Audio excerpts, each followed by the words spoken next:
system is almost hard to get out of. And I believe the welfare state was cultivated to keep the black community down. That's my opinion. Let me welcome Daisy to the stage. Hey, Daisy. Daisy. I'm sorry, hi. My opinion is stupid, okay? No, I wasn't talking about you.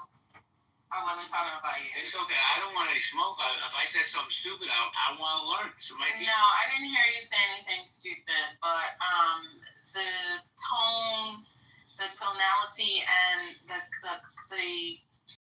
statements that Slipper or whatever it is making is very offensive, and you're not going to get to any resolve when you're intentionally trying to trigger and insult people. To make an emphatic statement, whether opinion or not, that people who are making disparaging, quote unquote disparaging statements are because they are essentially impoverished and uneducated. That's not true. It's not necessarily true, and especially when you make those statements directed at an entire community, it just makes you look foolish. So, I mean, you have plenty of people from the not plenty, but you do have some folks from the black community that take an elitist position, forgetting that it's their blackness that makes them have be cursed in America, which is steeped in its racism. So I wouldn't be surprised if it were a black person, but that doesn't remove my argument. The intention is still there, based on what I heard. Adams, do you want to have a discussion with this young lady or no? I mean, my intention was to speak to the question, and my intention was to draw a correlation between the loudest voices that we hear holding discussions on these issues, the lack of time that they ask. You've actually identified these specific individuals and then looked into their history to be able to determine what their socioeconomic status as well as education is. I think it's pretty ignorant to just make a statement like that. And whether you're part of the black community or not, when you make said statements, they're interpreted a certain way and they're irresponsible. And it's not a reasonable conclusion because from what I hear, you have not done said analysis because you haven't even identified specific people. So it just sounds crazy and slice it. Now I got an idea. Blanket statements are not good for conversation because they just ignore all the nuances in life. And, there's edge cases. Like, are we talking about edge cases or are we talking about the average situation that everybody should be able to endure? Are poor, and maybe the way the economy works is part of the reason why. Just the average person. So may I ask you why using professional athletics as a litmus test? Because everybody knows that that's a space where a lot of money gets handed over or dealt with, and black people have access to money in that space, but they do not have control. They get a lot of money, but when it comes down to making the real decisions, there's a lack of control that's obvious to everybody that can see. We're allowed to participate, but... Hey, ODM, let me ask you a question. Yes, sir. Do you think, and I'm just trying to get some clarity, do you think all Jews have money? I just want to put out to the universe that there's plenty of poor Jews. Yes, sir. I believe that. I do believe that. And so that's what I'm saying. Who is the conversation about? Is it about, the people with the power, the average person? Because I think, the average Jewish person, especially in America, is a partner to black people. But on a different level, the Jewish community has abused the black community for a lot of profit, like just through athletics and let's say through rap.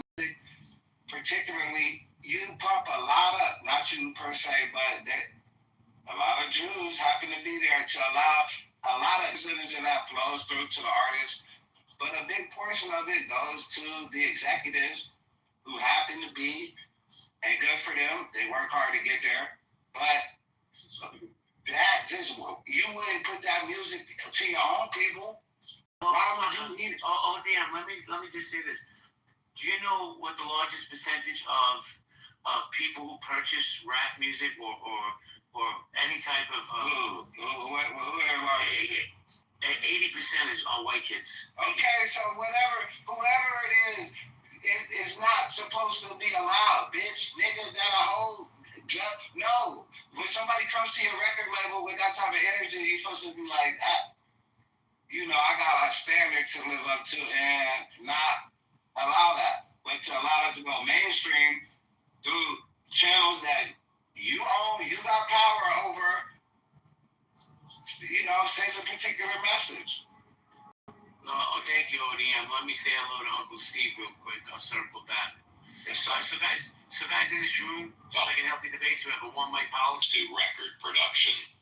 I mean, he just said less than a minute ago that when people come to the record producers or whatever, that they're looking for the, good quality. He didn't say it, moral stuff. No, they're looking to make money.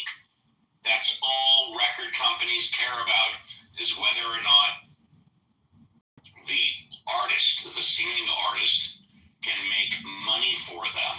That's all they care about. That's what brought me to this. Is there no imperative involved? I'm sorry, say what? Is there no moral imperative? No, that's correct. Yes, that's correct. There is no moral character. All they care about is whether or not they can make money, because they have to put out hundreds of thousands, if not millions of dollars in advertising and production costs before the record even comes out. Their main concern is whether or not they can make money. And if you disagree with what I'm saying, then you're not only naive, you have no idea, with all due respect, what you're talking. No, that's capitalism. I understand. You have I'm glad you agree with me. Thank you. Well, ODM, let me ask you this question respectfully. What do you think is more detrimental to the youth of America? And it doesn't matter what color, right? Would that be music or would that be video games or social media? I think out of those three, probably social media, because of the way it's just used as a psyop. But bigger than that, it's just the lack of economic opportunities. No good jobs, no housing. These young kids don't have anything to live for, a life to live for. But to work every day till you die just to go on vacation and buy new shit? No, they want to have families and buy homes and be stable and have a secure future that they could see. But that's invisible. It doesn't exist anymore. And so I think that's the... Let me ask you a follow-up question real quick. Sorry, but let me ask you this follow-up question. Who's more responsible? Let's say these record executives, right, allow this music and they use the N-word and all this other stuff. Who's more responsible for that? The record executives or the parents that allow their children to listen to this? The mainstream society and middle school and those type of things, society should protect them when the parents can't. That's like, and I'm not above it. Look, I love all the raunchy shit, all the negative shit. I was in there bopping my head just like everybody else, but I'm telling you, like an addict could tell you, somebody who smoked crack and they're like, being an addict is bad. I'm telling you from the inside that that's how young minds can get fucked. Music is like porn. I just want to make sure that's what you said.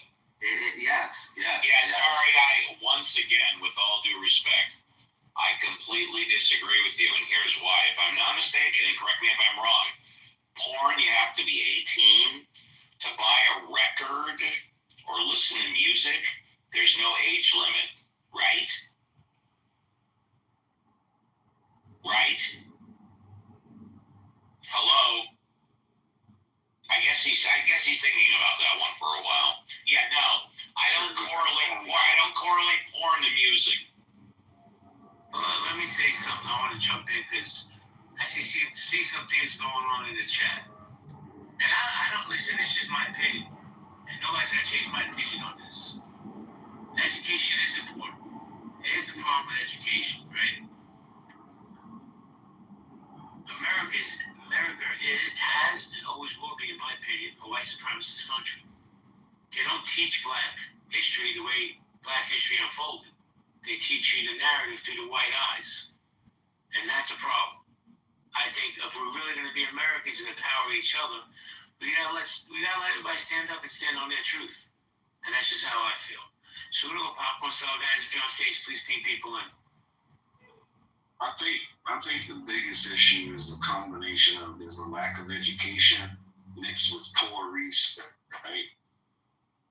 And then the one point I'll make on that, because I could go all day, is the fact that we call blacks in the first place, right? You got to think about the education of African Americans in this country. They're taught that, hey, you were brought here on slave ships, you were slaves, and then this is what happened after the fact, which takes away from the heritage, the language, everything that occurred before the slave ships, which means you would have to do the research to know that. On top of that, just because you're melanated doesn't mean that you were on slave ships and that you're an African American. You could have been a Native American that was already here. I'm actually an example of that. My mother's side of the family did a lot of research, and all of us have our cards as Native Americans that actually came from this country, whereas on my father's side, we're African Americans. So I think it's a mix of both that are confused, aren't doing enough research, and also are being improperly. Bro, shut the fuck up, bro. Where's your 4 new hostages at, you little bitch? Imagine sitting in an audience and you come up just to say that. Imagine how low caliber this person is. It amazes me. It makes no sense. Connection between the black community and Muslims. Since October 7th, we have Palestine going on, Gaza. I don't think that has helped the situation. I think that a lot of black people in America are siding with the Palestinians. Israel is, they started as a defensive measure, but as the numbers grow, they just are increasingly at risk of people, becoming uncomfortable with the amounts of the numbers themselves. 1,700 killed.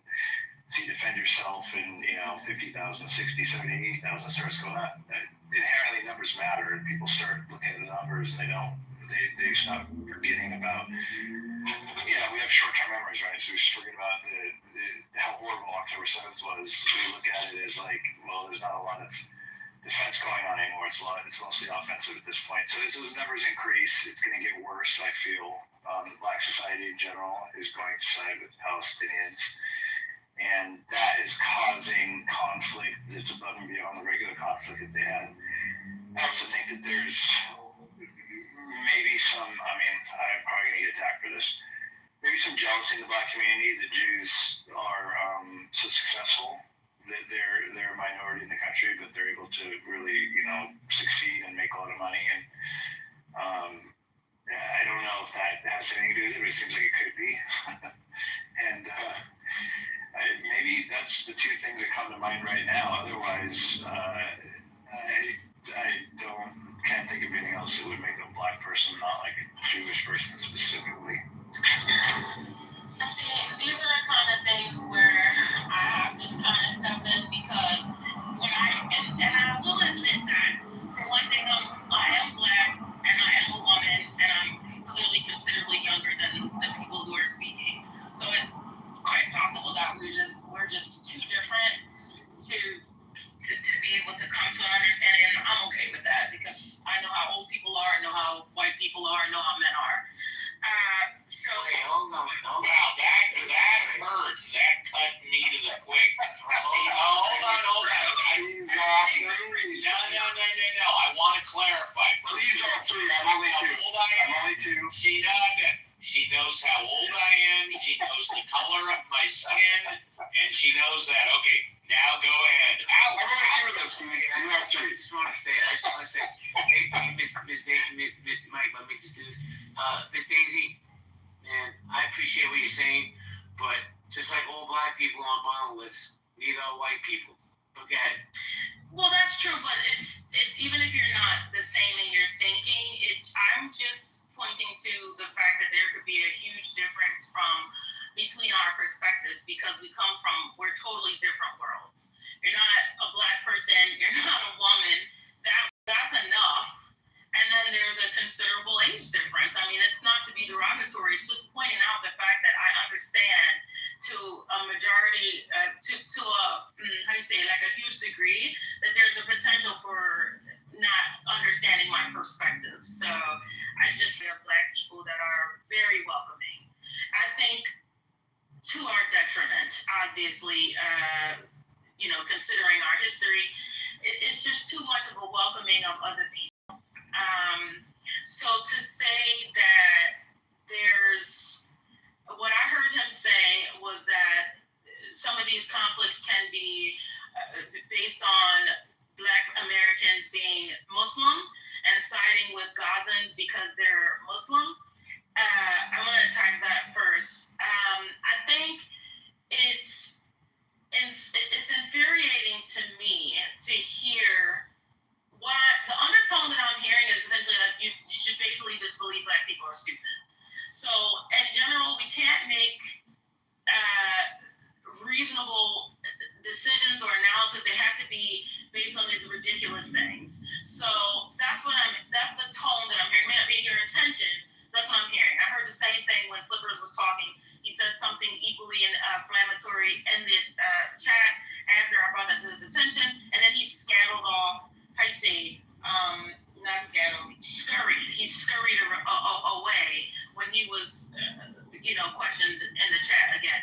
So I don't think it's a thing where it's like, okay, we're the same religion, so we're just going to gang up and stick with these people. Okay? I think any person with an iota of spirit and soul and empathy can feel bad seeing children being blown up. Okay? When you have these images all over the internet, which we, if I'm not mistaken, Daisy, did you have the same feelings on October 7th? Any person can see when there are people dying, you feel bad for them. That's what I'm talking about. You had to interrupt me to say Even old white guys? Even old white guys? Do we feel bad? Why are you interrupting me? I'm just asking a question. Do we feel bad? Even old white guys? Even old white guys? It's rude. Even old white guys? Like I said, now you're proving my point. Even though I'm a moderator, I'm allowed to ask a follow-up question. Okay, so I didn't finish. A follow-up means that I've completed my statement. Well, you can stack points, but I can also ask as you make a point. Man, I could just go on. Okay, so if you want to stack points, that's great. But if I ask a follow-up question to point number 3, I'm not going to necessarily let you finish point number 7, so we can go back to point 3. I didn't make because by then we have short attention spans. So you already started on the Gaza thing, and you moved on to the other thing. And you moved on to the other thing. Now, actually, I can try. Trust me, girl. I got great listening comprehension. Mike, I thought you were a middle-aged white man. I thought I would. You are. You're the one that has 3 seats. I'll have 2 of those. White man, you're the middle-aged, and JB is the young white man. Well, middle-aged is old. Wait, let's clarify. Oh, the man already being young. I am the young, good-looking white man. I'm a young, good-looking white man. Well, I will admit, your PTR is a lot Mike, better. hold on. Wait, Steve, you have to compliment me, Steve. I want you to compliment. I said your PTR is certainly a lot better than theirs, but if it's okay, I'd like to get back to my point. Yeah, in a minute. I just wanted to clarify. JB is the young, good-looking white man. Mike is the middle-aged, good-looking white man.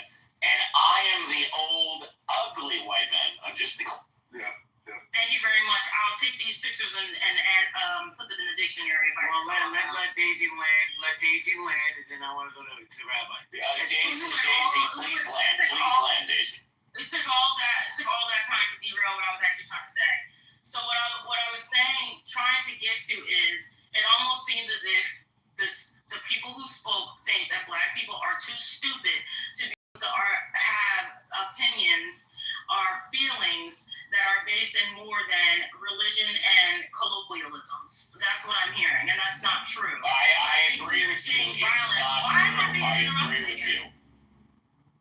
I can't hear you speak while I'm trying to... It sounded to me like you heard me loud and clear, Daisy.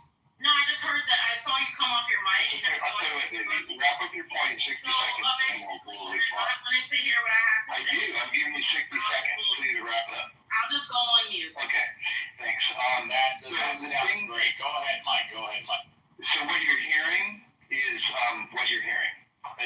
I said, and you are making assumptions based on what I said. There is a filter somewhere between my flapping gums and your absorbing ears that allows you to hear things that are not necessarily being said and to draw conclusions that I have intentions that I otherwise don't have.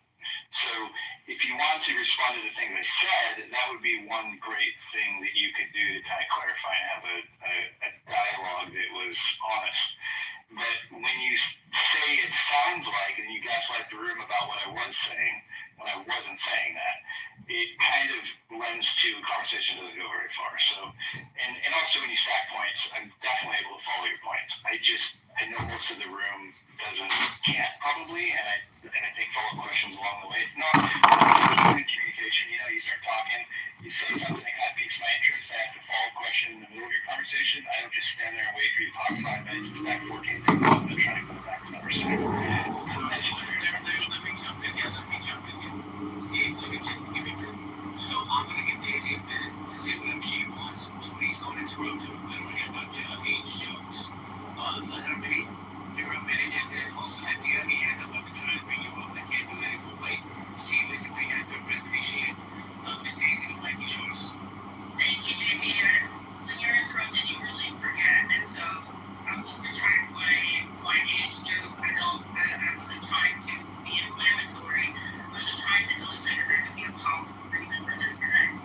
So again, what I heard is that when you're saying that people are empathizing, or people are siding, if those were your words, with Gazans, black people are siding with Gazans, and you stated that it is potentially in your mind because of Islam. And I am saying that that's not necessarily true. I think that any human being, when you're seeing violence, can empathize with people when there's violence coming against them. I mean, except black people, seeing black people being violence against them, it seems to get people hard. But generally speaking, when you're seeing people having issues, you're going to empathize. So I do not think it's simply because let's rally around other Muslims. I think it's, especially when the majority of black Americans are Christian, I don't think it's about religion. If anything, I would think it would be because of empathizing with the situation. That's the first thing. The next thing that you offered, you said you think it's jealousy because Jewish people are so successful. Well, that is a contradiction to what the narrative is that Jewish people are so quote-unquote successful, and that people are making these assertions, making statements about them stereotypical, even to say, oh, you're so successful. That black people know what our situation is, primarily in this country. We understand that there's nothing for us to be jealous of, but instead angry because of the issues that we face. And a lot of those issues are not of our own creation.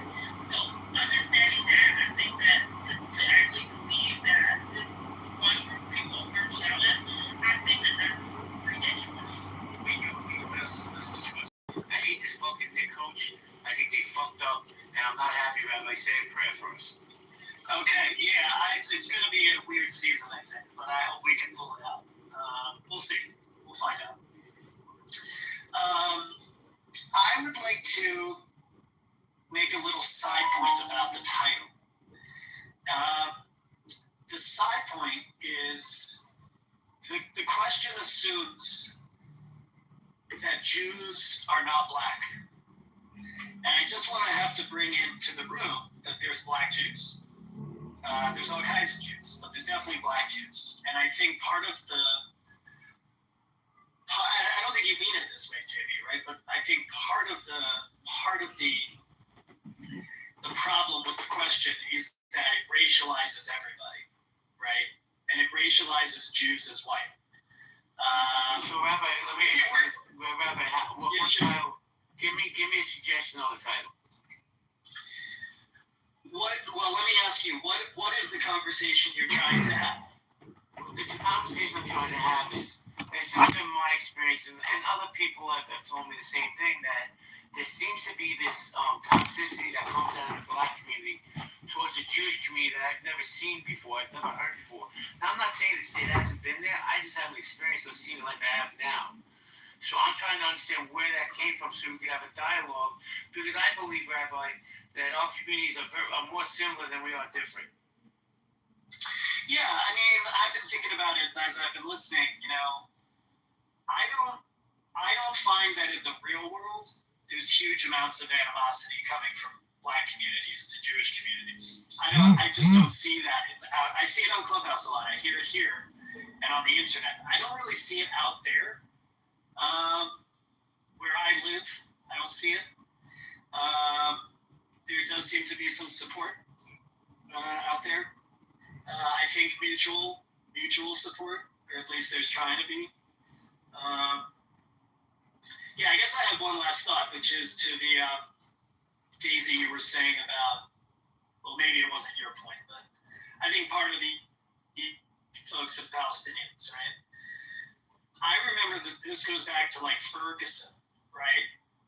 And like there were signs in Ferguson. Ferguson is Palestine, they said. And I think there's been a misidentification between the struggles of all brown people around the world are the same. They're not the same. They're unique contexts. And I'm a liberal Democrat, but I gotta say, woke intersectionality. I've been waiting all day for it. So what's your thoughts on it? Why do you think there's such division? In my opinion, I could be wrong. Rabbi's probably right. In the real world, I've never seen the toxicity that I see on this app. But I also believe, and maybe I'm crazy, I believe that this app is a microcosm of society. So why do you think that is, BB? I think people unravel their true selves on this app because they're cowards and they get to hide behind a telephone. And then you can tell who's real on the app and who's not. But people will vet their the most toxic shit because they're on that. But then I do find whenever I used to own a bunch of barbershops, and when a bunch of Black guys were together and they would click up, then I would see the anti-Semitism come out. But if I was talking to one of the one-on-one or two or three at a time, it was okay. But then they would bring up this BHI stuff, and it would just keep unraveling into some crazy conspiracies that Jews own the world, Jews own the banks, and it was, at first I was like, is this jealousy? Where's this hatred coming from? But they get so angry when they find out that I was a Jew. So then, I don't know, but I think the app, people can become the most vilest pieces of shit. I've been scrolling through room to room until I came here today because I've been waiting for this room to pop up. And people are spending hours talking shit about other people and saying the most outlandish shit. But if you meet them in real life, they would never be talking like that. So people hide behind the phone. Say ODM, we're going to go ODM, then I want to say hello to Ifra. Then ODM, and then Alyssa. Okay, well, Jews and Blacks, when I was growing up, I heard that Jews and Blacks were allies during the Civil Rights Movement, right? And so there at one point it was disagreement, arrangement to work together. Part of where, Black people kind of get to look sideways at Jewish people nowadays, I think is because when it comes to white supremacy, right, or whatever the struggle we're going through, white people hate Jews, right? But when Jews can hide behind whiteness at certain times and not take, not be on the front line when the shit is really going down. And so, yes, Jews have lived a different experience in America, but there was a point where Jews and Blacks we're supposed to be working together. And ODM, when and why did that stop? Well, I don't know why it stopped, but to give you certain examples of where Black people have been just completely castigated or ostracized or whatever. Kanye and Kyrie are two examples of people that they had done some quote unquote anti things and gotten a hammer instead of some type of sympathy or education, no, some kind of schism in the agreement, or just a difference in philosophy. We're not sure. Like at this point, we feel used and abused a little bit. While you got profited and done very well for yourselves is not jealousy.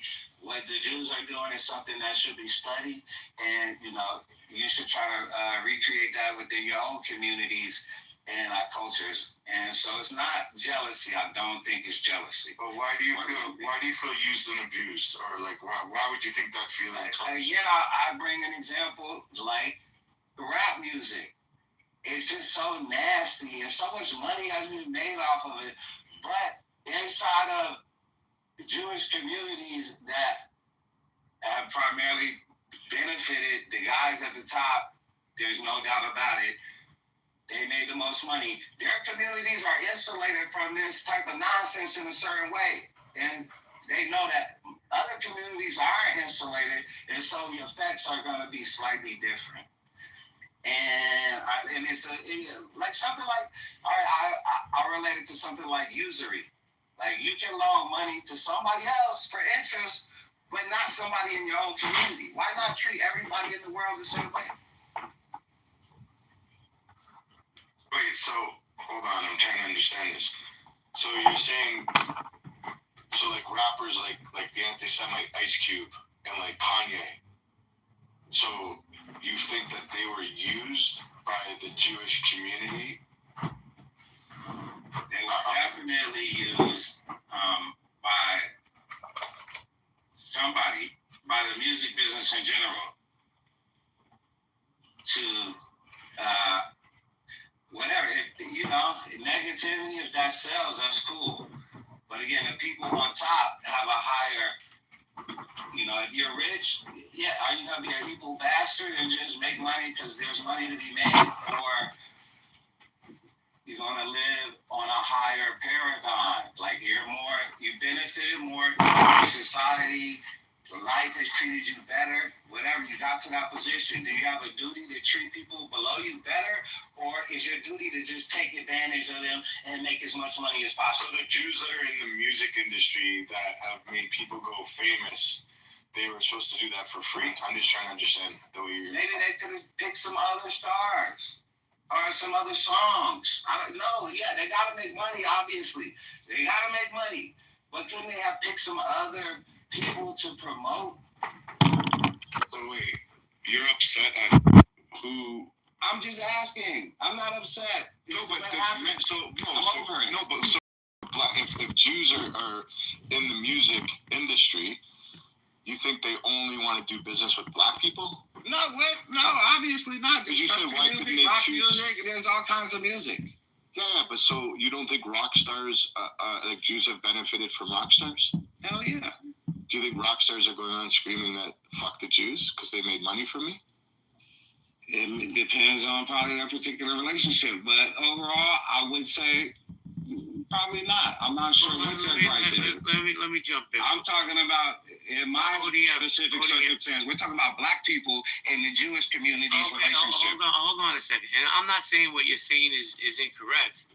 I mean, we are a capitalist country, but I'll say this: what do you think about black entrepreneurs that took advantage of young black people, like let's say Russell Simmons, right, or Suge Knight, people like that?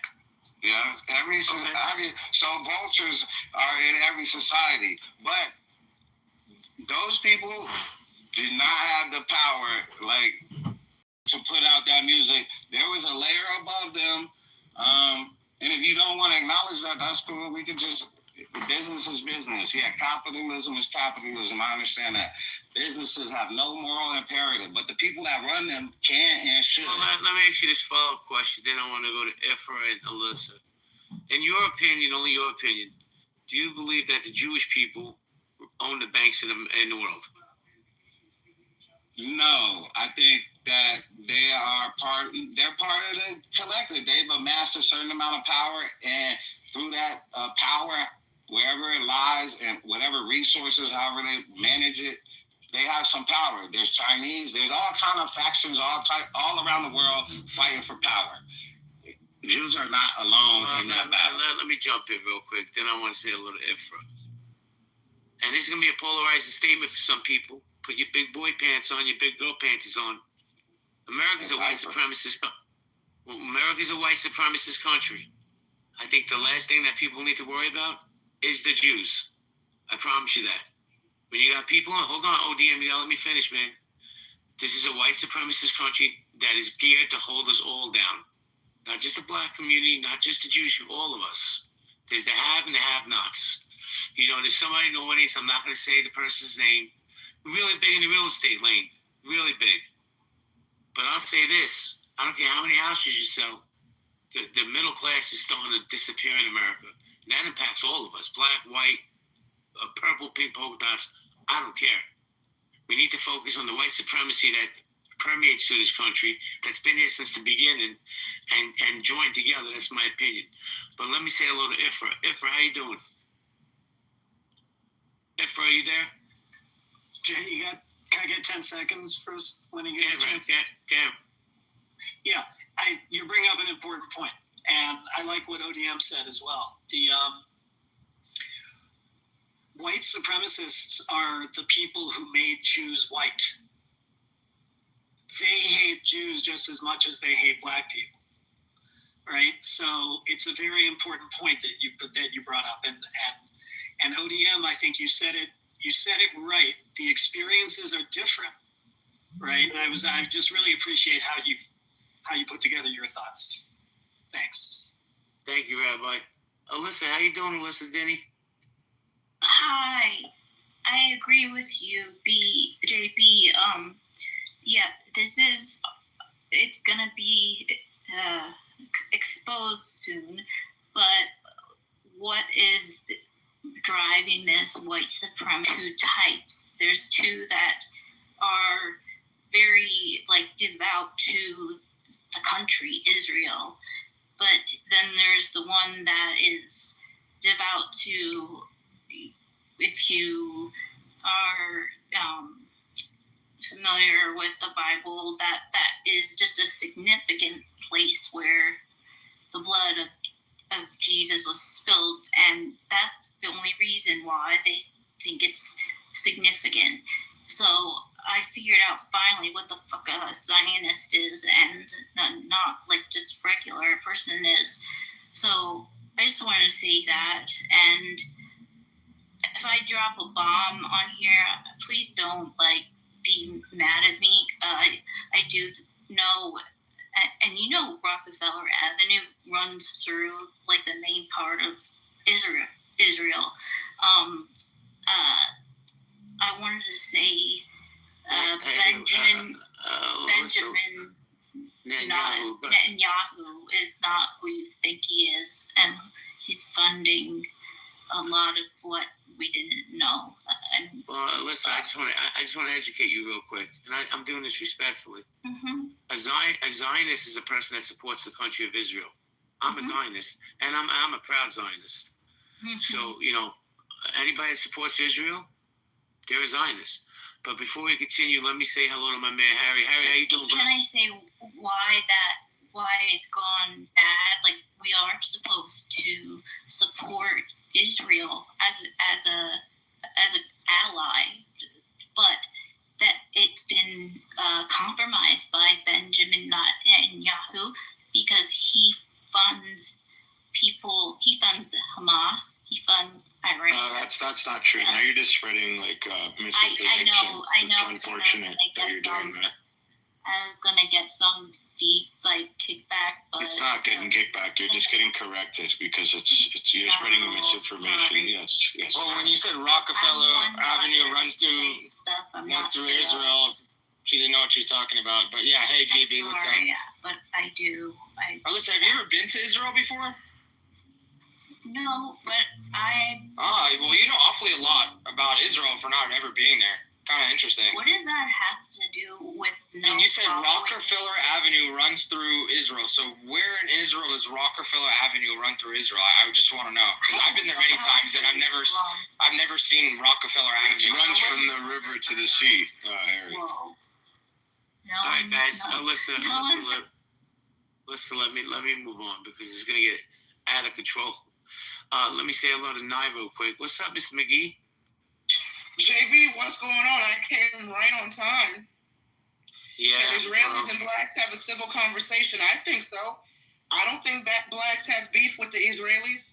If you talk to black people off Clubhouse, you know, I know some of us are a little bit weirded out on Clubhouse, but outside of Clubhouse, black folks do not have issues with Jewish people, with Israelis, etc., etc. Don't believe the hype on social. Is that how you feel? Not with Palestine. Not Everybody, hold black on. people have an issue with the Palestine Hold issue. on, ODM. We have a one mic policy. When a mod speaks, just please mute up. Fire God, I'm going to come to you, I promise.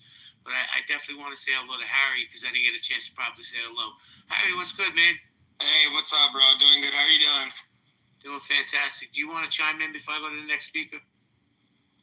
You know, I'm just kind of listening to see what's going on. I just, you know, I've already heard some things that are really false. That are just really anti-Semitic rhetoric that's been passed around throughout the internet for a while now. But yeah, I'll just listen and see what's going on. Chime in whenever. Thank you, Harry. So, guys, I want to introduce Fire God. He's going to bring some fire. So just let him finish, and then everybody get a chance to rebuttal. Fire God, how you doing? I'm doing all right. What up, JB? Chilling, bro. Do you want to chime in or you just want to hang out? I'm gonna chime in a little bit on that one. I think you know, I think blacks deal with Israelis often, especially in the music industry that we survive in. You know, but outside of that, you know, I think there's a couple gripes. You know, I do think there's some gripes, but I don't think most people are even.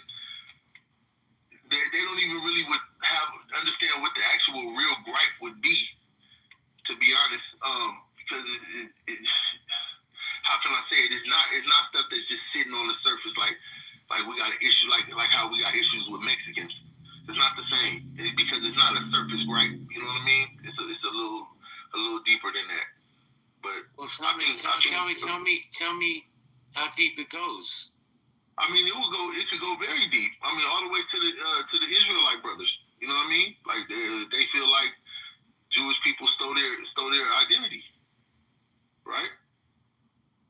So if the Israelite brothers feel like you said what? Are you an Israelite? Or that's neither here or there. I'm just saying, Israelites believe that Jewish people might have stole their identity.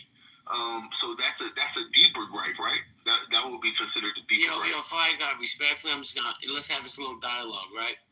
And it's no smoke with you, but I promise you, I never seen a Jew on Fifth Avenue dressed like a doorman screaming at other people. But I seen the black Israelites doing that. But that's different.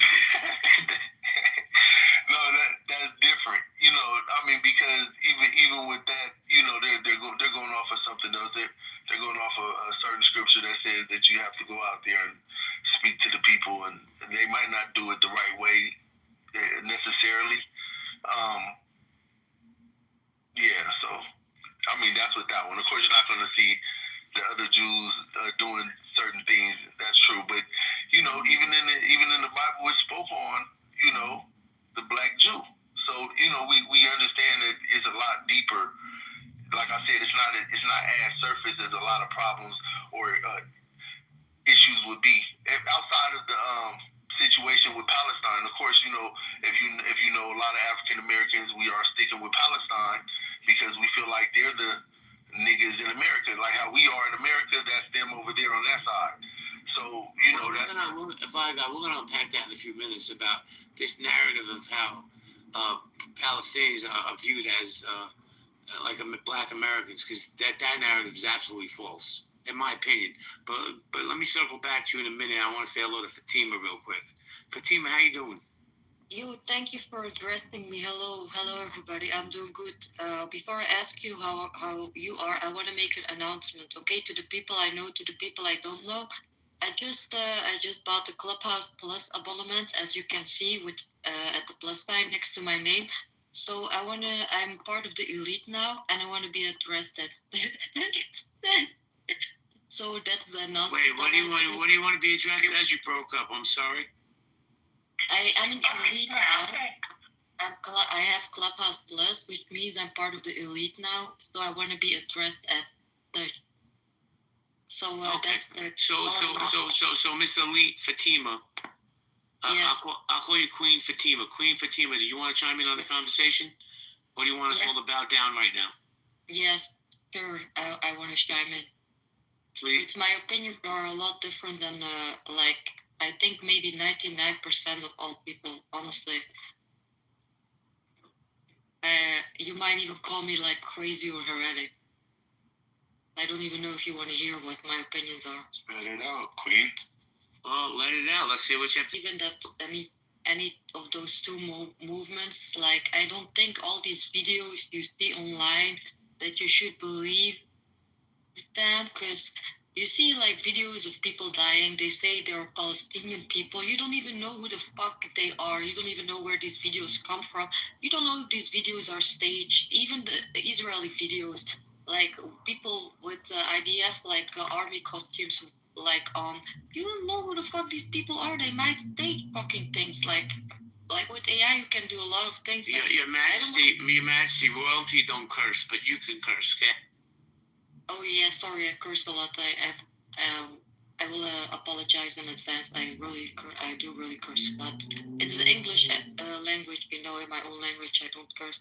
So yeah, this war, like every war, has a bigger agenda than the thing that they are actually fighting for. I don't know if you get me, but I don't think this. That's as far as I can go, because if I go too much further, it's gonna be crazy. Oh, thank you. Hold on. No, don't call the lady crazy. She might be a little touched, but she's not crazy. Let me say hello real quick to Poodle. Poodle, why am I getting calls, Daisy? I was trying to protect her. That means Poodle it's funny. Oh, it's not funny. I'm sorry.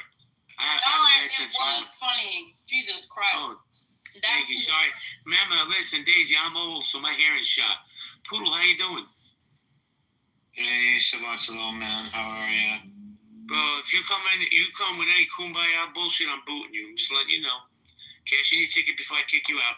What about Haku? You know what? What do you want me to say? It's the end of the fucking world, JD. No, nobody can ever get along. We're all gonna kill each other. There you go. And sounds all right. Oh yeah, I got another point to make about the beef between Jews and Black people. So, how y'all right? In the last election, I feel like a lot of Jews voted for Trump, kind of to figuring that he was going to be better for Israel, and the outcome for America. And so, following that, there's been a lot of censorship and kind of nonsense shit. Just a lot of things that aren't American that have been pushed. ODM, bro. Look, respectfully, man. I get that you believe what you believe, but my belief is that more Jews are Democrat and voted for Kamala than they voted for Trump. So, chat, I appreciate it. But to say such a blanket statement, as I was yelled at about before for making blanket statements, I don't agree with that at all. But again, I think the high power Jews like the Albertsons and the Zuckerbergs and those type of people, like the dude that ended up as vice president is backed by a Jew, right? You guys got it. Don't back down from here. You got the influence. You make shit happen. Can we acknowledge that? Modern democracy is an illusion. Do you think like all the powerful Jews are like in some secret society together and they meet up on a weekly basis and talk about their plans to take over the world? Secret society, but you are organized. I'm Jewish myself. I've never got an invitation to any. ODM. Hold on. Let me say this, man. You say this organization, and I'm going to keep it real. I can't speak for the other Jews/Zionists on the stage or on this app. But there's certain segments of the Jewish community that I'm not welcome in, right? They're very secular. They don't let me in. They may not let Harry in or BB in. The Hasidic Jews don't play around. They keep it to themselves. I got no problems with that. If they want to be secular, there's certain communities, certain other black communities that they're very secular. So you say we got it together. There's no master plan for us to take over the world. And if there is, I haven't been included in those meetings. No, see, that's the thing is culture. You don't have to be included in the meetings because it's ingrained in your culture. And it's kind of like, if you meet some Spanish people in a different place, one might be from Cuba and the other one might be from Puerto Rico. And they might hate each other. But when they're together in a different environment, they're going to link up through that shared experience, that Spanish, and not being able to speak English. They link up. So Jews do the same thing. Do me a favor, bro. First off, cash in your pink ticket, because I've been giving you a lot of space. How do I cash in my pink ticket? Can I do an advertisement, JD? So this room is brought to you by Tylenol. Hold on, guys. This room's brought to you by Tylenol. Some of you are going to leave here with a headache. You're going to have opinions that you're not going to agree with, but this is a mutual space for everybody to talk. And everybody at the top of the screen, cash in your red tickets where it says community conversations and collaborations. If you click on that, it's going to say join the house. So if everybody can do that, and you're going to have more interesting rooms like this that are brought to you by Tylenol, and you will receive a headache if you don't know how to properly communicate. Thank you, BB. Thank you, Lil. Fatima, I need you to mute up, please. We have a one-mic policy. Thank you. I want to go to Ifra. Everybody, hold on. Everybody, hold on a second. Muhammad, I know you hear me. Thank you. I run a queue and I want a one-mic policy. So I'm going to go Ifra, then Rafi. Hey, Rafi, what's good, man? Then you, Muhammad. What's up, bro? Ifra, how you doing? Doing pretty well. I didn't realize it was you. Hold on. Wait, is that Seneca? Yeah, it's me. Yo, Seneca, man, you got clipped again? Why do you have so many accounts? What is going on, sir? He got clipped. I get clipped every couple days. Listen, just because he talks calm, he's a chaos agent, trust me. If you want to join in the conversation, welcome to Seneca, sorry. Seneca, man, I'm happy to hear you that you're here. The mic is yours, sir. Yes, it's a case of mistaken identity. I think if Black Americans had their heritage and their identity and actually ascribed a culture instead of in a position where they're constantly lost, constantly trying to scramble at other cultures, we wouldn't have this dilemma. And I think Black Americans would actually see that Black Americans and Israelites have a lot more in common than they do separately. It was actually Israelites that helped them bridge the gap between Caucasian Americans, and Black Americans in the 60s when they were fighting for their civil rights. But they don't acknowledge the instances where Israelites come in to support them because they have a constant dynamic or psychology of oppression where they see any man that looks like a Caucasian man is necessarily the enemy, including an Israelite, despite the fact that they're culturally appropriating someone else's culture and calling it a religion, when it's really a religion of hate. What's a religion? Against people that are white. Hebrew Israelites. No, that's not a religion. That's basically something that you are. It's not. You can't make that a religion. It's not a religion. Christianity is the religion. Okay. Well, it's still based in delusion. Is my point. I've never seen a black white person, and I've never seen a white black person. I'm sorry. Yeah, I've never seen an African Native American either. But yeah, they claim they are. If they're African Native Americans and they're African Hebrew Israelites, then they're definitely cows that jump over the moon. Not without getting their real stuff.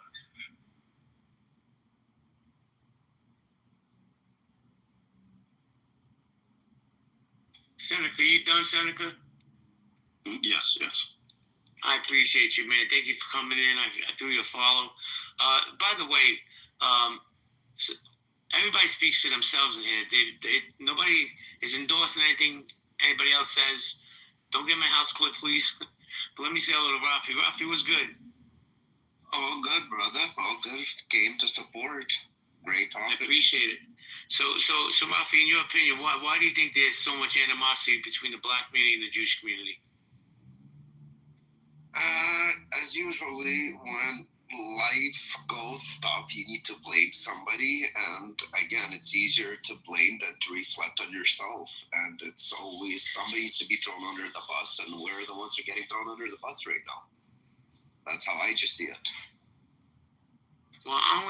something. I'm going to say something that's polarizing, right? But it's just been my lived experience because we're all anecdotal on this app. I know as many successful Black Americans as I know Jewish Americans. And I'm not talking about the celebrities we see or the celebrities at night, interviews. I'm talking about just everyday people, right? There's a few people in my space right now. I'm not going to name them because they're not coming up. Highly successful. Their color didn't stop them from becoming successful. They just went and became successful. Nothing stopped them. Black, white, Jewish, it don't matter. So I don't understand animosity. Again, Rob. Also, I wanted to say something quickly. I think the blacks and the Jews have the most, so much common things. Like even in the early days when it said no Jews, no blacks, no dogs. We were all in the same fucking boat. We went through the same exact struggles. And somehow it all got divided that one is better than the other and the hate game. We were literally the same. The Jewish people, the American Jewish people, let me correct myself, the American Jewish people probably have done more for the Black communities from the early days than any other community around them to help them fight for any rights during the civil wars and so on. Like so many organizations, so many fundraisers, they were all held by Jews helping Black communities. Let me address something real quick, guys, before we continue. Muhammad, man, I'm going to tell you something. What you're doing in this chat is not allowed in this space. I don't care what this woman said to you. I don't care if she chases you all over this app. The next time you're disrespectful, Muhammad, not only going to throw you out, I'm going to ban you from this house. Show her respect, and she'll give you respect. Are we clear, Muhammad? Yeah, I agree. That's great. Okay. Do you want to chime in on the conversation? No, I don't want to add anything. Right. I'm going to listen. All right. Then you can listen in the VIP section. All right, guys. We're going to go popcorn stuff. Anybody wants to speak? Go ahead, ODM. I want to say, I hope I didn't come off as an anti-Semite. Again, the Jewish community is a model to be, you just want to try to recreate that for your own community and culture. Salute to you guys. I heard you correctly, man. I think what you said, and I found one thing you said was important. You're like, the Jews in the industry need to be studied. And I think that you were showing respect. You're like, and that's what I believe. I believe, listen, people can't be upset because we educate our children. They can't be upset that we invest money in our children's future. Anybody can do that. All of our children could go to the same school. It's the parent that endorses that child to teach them the value of education and also teaches them at home. And then in turn, maybe they get blessed with an amazing job. You can't hate that because they got educated or they, in all communities, there's a lot of educated humans on this earth, and there's a lot of dumb fucking humans on this earth too. But we can't hate the educated ones because we're jealous because we didn't decide to go to school or stay in school and get a good job, and now we're upset and we say fuck them because we didn't want to put in that work. Can I say something? Go ahead, Fatima. Go ahead, Your Majesty. Thank you. So, when they say Jews run the world, that sentence, probably every Jew knows it, right? Well, you know what I mean, I've read like a whole book about this, you get me? So I don't get it from my own mind, but I do agree a lot of what is written in this book. So they say that a lot, and you know what I believe, that a lot of these people that do have a lot of influence around the world hide behind Jewish identity but aren't actually Jewish. I wanted to say that. I hope I don't sound rude, but I do believe that there are people with a lot of influence, power. Hey, but Fatima, let me touch on what you're saying. You don't have to mute up. Let's have the conversation. Yeah. Right now in this world, there's nothing more polarizing than being Jewish. They're the number one target throughout the world. If you're a Jew, so I don't understand when you say people to pretend to be Jewish. Why would anybody pick the most polarizing religion, ethnic group in the world when they know by picking that, all that's going to happen is they're going to get a lot of heat? Why would people do that? Yeah, exactly to cause war? What is to cause wars? What exactly is happening now and happened in the past as well? And behind these wars is like a bigger agenda, like that these people have. Yeah. I got a question, JB. Okay, go ahead. Being that Jewish people went through what they went through, and I think the next race that has probably the closest similarity to what they went through would be African Americans, right? You get no argument from me. There are a lot of similarities there. Okay. So I would think that they would be a little more understanding in a helping hand to those people that share that real close similarity, instead of just kind of turning a blind eye to the things that they see and just kind of sticking to themselves. I think that's the issue as well. And when you say that, what kind of support has the Jewish community not given the Black community in your lived experience? Well, I believe they have given some support, but it's one of those things to where, as far as standing with the people and even helping maybe possibly help them organize themselves to kind of get into the same way to be able to move their people forward the same way, But Fire God, the blueprint is there. I've said this a million times. Follow the blueprint. It all starts with family values and education. You put those into the mix, you guys will rise right up, right next to us. I promise you. I understand, but they're willing to put money into destructive things like hip hop instead of putting things into more positive things that can actually help the community. You kind of get what I'm saying? Yeah, but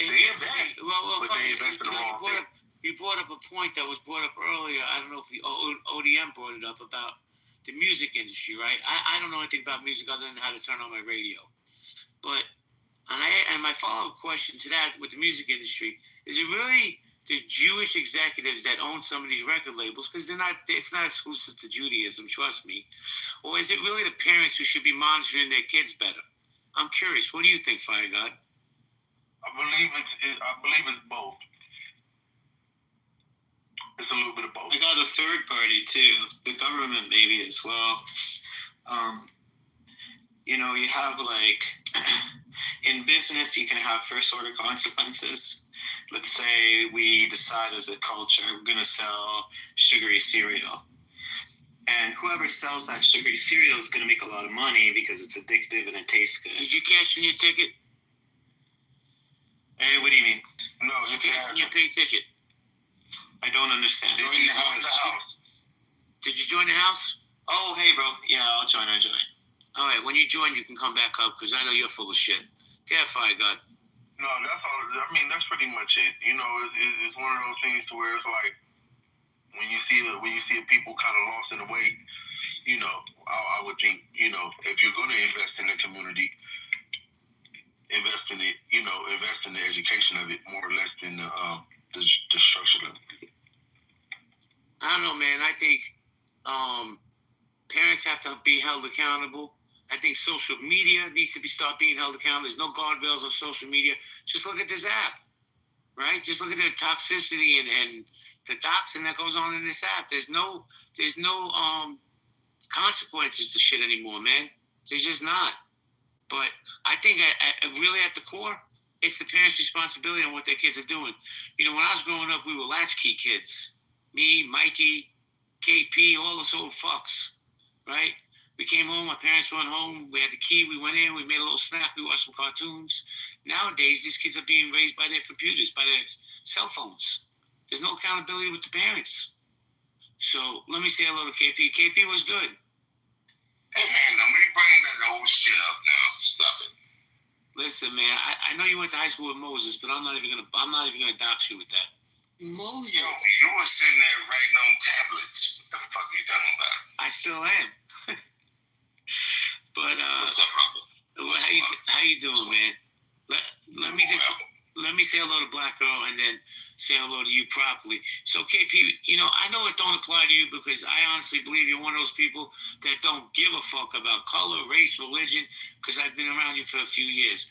But on this app, man, there's a lot of animosity between the two communities, and I want to keep it real, more so coming from the Black community towards the Jewish community. Why do you think that is, KP?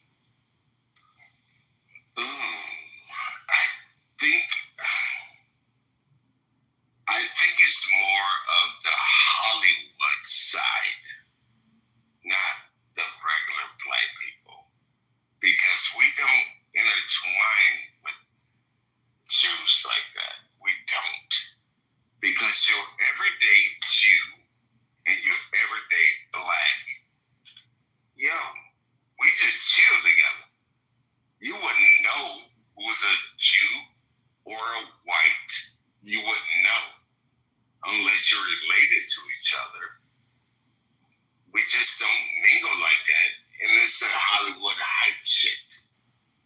I agree. It's internet sensation. Thank you, KP. Let me say hello. Yo, Lord, man, why you got a pink ticket? You got to cash that in. Lord, are you there? No. Lord. Our Lord is in heaven. Lord. All And right. why the hell I don't have a great name, JB? Look how you talking to JB. Watch your mouth. Well, hold on. KP is definitely my brother. He didn't give me a chance to because I don't know if you were coming up. Now you just got it. Relax, I got you. Yeah. By the way, KP, we're not gonna discuss what happened in earlier rooms. But I just want you to know I love you. And I thought you got dog piled on for no reason. I just want you to know that. It's always the reason. It's all good, brother. Don't worry about it. You're always welcome in my space. Let's go to KP. Let's go to Lord. Lord, what's good, man? Thank you for cashing in your ticket. You know, bro, no bad. You just caught me right when I started to eat, so I'll chime in a second. Just give me 1 second. Listen, you take your time, eat your food, enjoy your meal. You're welcome anytime. My man Howard, Howie, what's good, man? JB, hey, hope you're having a great Friday and set up for a nice holiday weekend. How's it going? Man, you're here, so I'm doing something right. And this weekend's gonna be beautiful here in New York. I'm excited to get out of this house for a couple days. You deserve it, man. You deserve it. I appreciate it, as do you. So Howard, can Jews and blacks have a civil conversation? Yeah, two things, JB. You were onto it, and I mean, you and the moderators, you have the responsibility. I know you're monitoring the chat, but I tell you, Muhammad is definitely on a different planet. But also, I just saw a post from the esteemed Anson. Anson, I got to disagree with that comment that you're saying that money's dividing the Jewish and black communities. I actually view that as somewhat of an anti-Semitic essence to it. So I'm just going to put that out there. Thanks, JB. Bro, Jews love money. Jews love money, you know? And niggas love money, you know? So. Wait, hold on. That's such a stereotype. Jews love money. Oh, hold on. I love peace. And that narrative that Jews love money. Man, listen, I'm a Jew and I do love money. But I don't know anybody to tell you, would you rather be poor? Shut up, you moron. But listen, I want to go to Anson. Captain, how you doing, man? It's always a privilege to have you in my spaces. Thanks. Somebody asked me to join after my comment was alluded to as an anti-Semitic comment. Boy, that sort of baffles me. But it seems to me that one of the great dividing lines is, generally speaking, Jews are seen as having wealth. Generally speaking, I know there are rich Jews and poor Jews, but the critique is the Jewish people have been able to accumulate wealth, and the black community still struggles to do that. It just seems to me that if you're looking for a fundamental dividing line between Jews and blacks, it's the perception, at least, of economic inequality. But I'm certainly, I'm not. But Captain, let me. I don't want to get in a fight over that. I expressed a view and was called anti-Semitic. And you're entitled to your view, Captain. But let me ask you this: why do you think there's such a division, in your opinion? Oh my goodness! I mean, I was looking for something to sort of listen to. If you look at the history of the Jewish race, I mean, I'm talking millennial kind of history, and the history of the black race, they seem to be very different to me. One African, one European. Forget the color of the skin. One is a focused religious perspective that drives a lot of things that are Jewish. For millennial, I'm not just talking about, going to Bible study next week or anything like that. The blacks, I'm not saying blacks are anti-religious, but they don't have the religion as an ethnic group. They don't have the religious traditions that go back 4,000 years. So that may be one of the things that divide them. And I'm not, how divided are they? I don't know that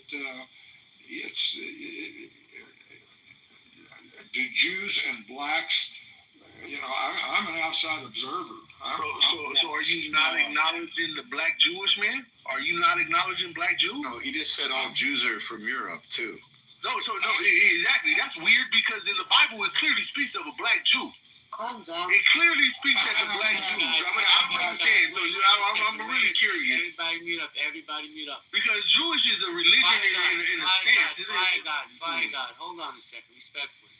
Now, if you respect me, I'm going to ask you to respect Captain Anson. Because if it wasn't for people like Captain Anson, we wouldn't have the freedom to have these conversations. This is a learning moment for all of us. So, Dad Howard, you want to say something, Captain? Yeah, no, I'm just saying here's someone who talks a lot about the Great Divide, and that's kind of been his main theme on this platform and in many rooms across Clubhouse for the last few years. But yet that kind of comment, Anson, that is putting more fissure into that Great Divide. And I feel even just how you explained it, this perception that you believe Jewish people have money, that is a stereotype. And that's like me saying, hey, anyone over 80 is stupid and feeble and should be in a nursing home. And that wouldn't be a correct comment either. And it's just highly offensive. And I think you've got to do some soul searching just based on that comment. And that's just my view. I'm just sharing with you how I'm reacting to it. But it's a very offensive comment. And even how you were just trying to explain it, it just doesn't hold water to me. Thank you. If I may add one additional thing. Hold on, Pure, hold on, please. I'll come back to you. Captain Anson, why don't you just hang out for a few minutes, get your thoughts together, and I'll come back to you. And if you want to rebuttal, you're more than welcome to. But you're welcome in my space. I'm hoping that this is a learning experience for all of us. But Pure, before you go, I have to say hello to Yakov, my airplane guy. What's up, Yakov? Hi. A little spicier than I thought. I think I'm going to listen. And hello to everybody. Hello, JB. Hello, Yakov. Fatima, hold on a second. Yakov, it's good to see you, my friend. I haven't spoken to you in a while. I hope everything's well with you and your family. Thank you very much. I appreciate it. The only thing I'll say is it seems like a lot of retrospective discussion, not a prospective discussion about how do we make things better? How do we work together? How do we... A lot of looking in the past. Yakov, you tell me, how do we make it better in your opinion? I think that we get together as groups of people and try to solve problems together and identify ways that one group of people can teach another group of people skill sets that they have that are transferable, both from the Jewish community to the black community, from the black community to the Jewish community. The longer we stay in silos and the longer we don't try to solve problems together, whether it's at the local level or the national level, the more we'll have this kind of, we'll be here 10 years from now in rooms like this. We really have to focus on solving problems and figuring out, it's like sunk costs in economics. Like, once you've invested in something, it's done. That shouldn't get in the way of your decision. But so it's like history. History's done. Like, we can't change what has happened in the past. We may regret a lot of things, but it's over. So the point is just focus on the future. And I would suggest that to the room, is figure out how we can not try to blame one another, but try to figure out how we can talk to one another and help one another. And maybe, I don't know, maybe that's crazy thoughts, but that's my take on listening to this room for a little bit of time. Thank you, Yaakov. So Fatima, hold on 1 second. I'm going to come to you, I promise, Fatima, but I told Snoopy or whatever his name is, Pure, he can go next, and then I'll come to you. Get Pure. Hey, buddy. Yeah, I don't mean to beat up on Anson, but yeah, of course, you know, the Jewish tribes that have existed for like thousands of years. But I'm just saying, you know, in Africa, they have, you know, probably hundreds of thousands of tribes or different groups of people and tens of thousands of religions, right? So, yeah, it's kind of apples and oranges, right? Africa's very, very diverse.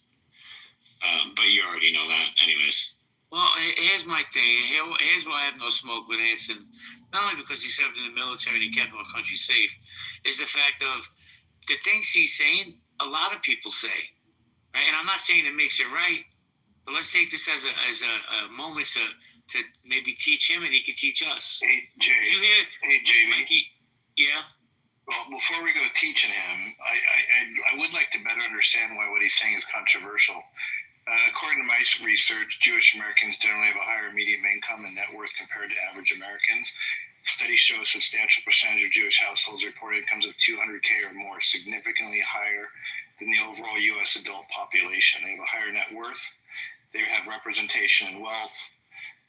They emphasize, and it's due to their emphasis on education, entrepreneurship, historical precedent, motivation and destiny, and literacy and culture. So I know it's a fact that throwing around anti-Semitism is a little bit ridiculous when it's simply a fact that it's true that they're richer than average Americans. Well, Mikey, let me just say this, and thank you for that, Chip.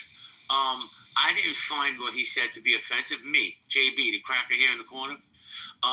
But other Jews might have, you know, and I'm not saying what Anson's saying is wrong, but his lived experience, I don't know, has he been around a lot of Jewish people, or is it just a narrative that he's heard? So hold on, if he's stating a fact, he shouldn't be challenged and called anti-Semitic. That's just inappropriate. He is not anti-Semitic. He's stating a fact. Facts are facts. I'm sorry. If they're inconvenient because they support a stereotype, it doesn't make them not true. So let's talk about truth in here. You got no. Like I said, I had no problems with what he said. Anson, go ahead, sir. Well, thank you, Mike. I didn't have the research to back it up, but the question, it seemed to me, the question was, seemed to be, why is there a divide between the Jewish and the black community? Now, that's what I sensed when I came into the room. That was the question. And so I offered as a suggestion that inequality of wealth was perhaps one of the reasons that there was a divide between the two communities. I'm not saying that, I'm not calling one community better than the other. I was just suggesting that inequality of wealth, and if you don't want to talk about why there's a divide, but what do we have to do to heal the divide, then I would suggest that dealing with maybe it's even just a perception of inequality of wealth. I don't know whether it is or not, but from what Mike just read, perhaps there is an inequality of wealth. And that usually generates resentments between tribes, between ethnic groups. And that was the only contribution I was trying to make. And I'm sorry if I pissed a bunch of people off, but I still believe that inequality of wealth is one of the reasons that we have. Mike, that's exactly correct. But one of is that it's not a sense of coming from other people. It's and setting up our children for success. And it's the creation of generational wealth that has resulted in these comparison amounts that Mike was referring to. And for me, I think that's the biggest lesson that we can assist any other community with, which is how do you set up a system where even if it's $10 or $20, you start out with real strong discipline towards savings and towards Yakov, and thank you for that. But let me just say this, man. Not you, right? Because I already know you're good with money, not because you're Jewish, but because you're smart. So let me just put that out there.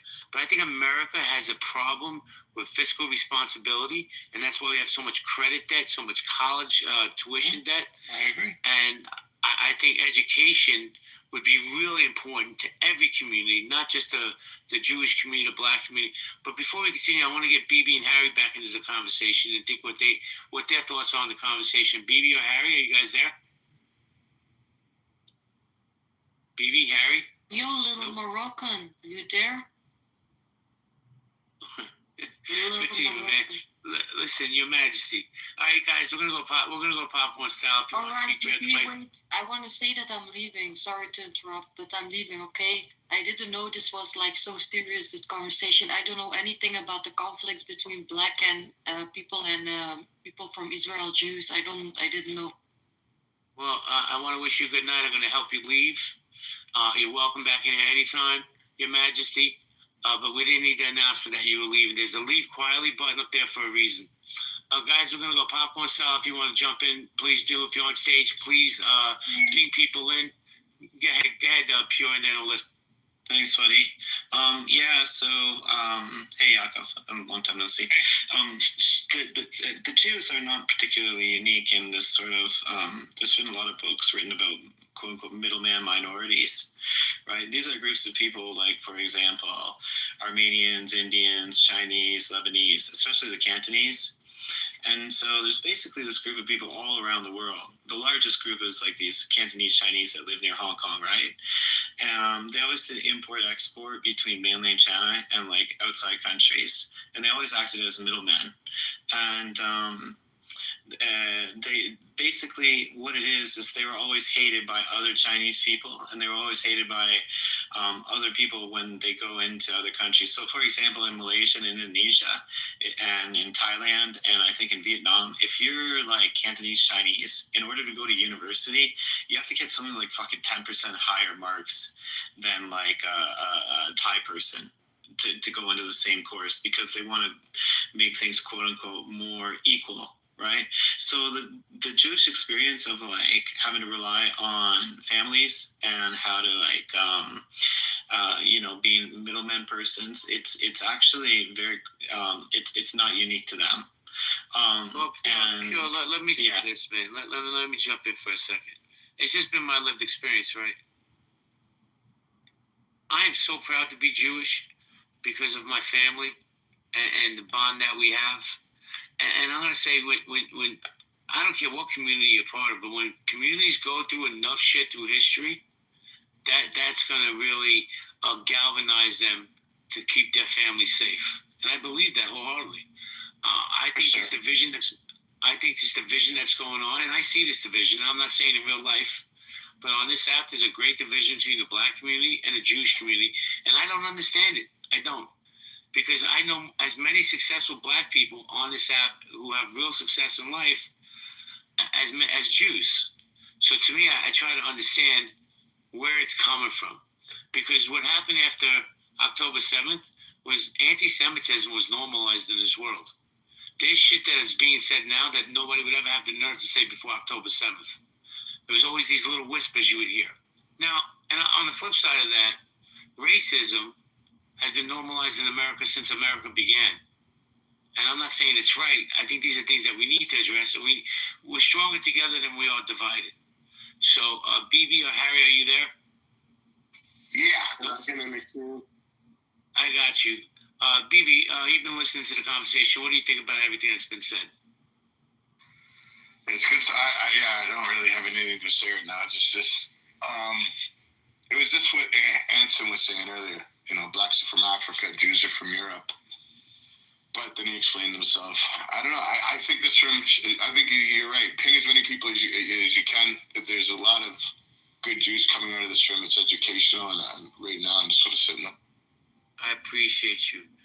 Let me welcome Abba Hadabra. I'm sorry, Alyssa. I like to get the new speakers in, and I'll come back to you. Abba Hadabra, am I saying your name correct? Yeah, you're saying my name right. How you doing? Do you want to chime in? Yeah. Well, before you chime in and go on whatever rant you're gonna go on, I need you to cash that pink ticket in. But go ahead. Yeah, I'm Jewish. I'm black, and I grew up. You know, we were not welcome here in LA. I'm living in LA. We weren't welcome to the Jewish community. It's a pretty large community, Jewish community here in Los Angeles, and you know, we didn't feel comfortable going to temple or anything because it was pretty much known that, you know, when you had darker skin, you weren't welcome to places like Mount Sinai Synagogue in West Hollywood. I'm not West Hollywood, in Westwood, on Wilshire. You know, you in the Wilshire corridor area. You knew, you know, when you weren't welcome there. People didn't say it, but you knew. You heard it through word of mouth. And, you know, you knew when you went in certain areas, you would get stares by so-called white Jews, European Jews, whatever. Yeah, I mean, I just didn't feel welcome because there's a lot of racism in the white Jewish community. And I think also how Jews move in this country, many white Jews move in this country, they seem to be extremely anti-black. When I think about I forgot the name of that. It's called the Fearless Fund. When you look at someone like that, and you look at, here's a group of black women that came together that created a fund to help fund startups for black women, to help black women get into business and help their business grow. And a powerful, wealthy Jewish man is there to shut them down, and then he's there to stop any type of legislation that would help black Americans out. He's constantly challenging it. He's using his wealth to challenge it. And everything. It's like he has this angst, this hatred for black people. And he would say, oh no, I just want to make sure that the Constitution, that the system lives up to the Constitution and what it says, but he targets exclusively black people, and he actually stands in the way and impedes on black advancement. This is one Jewish guy, but extremely powerful Jewish guy. But let me ask you a question.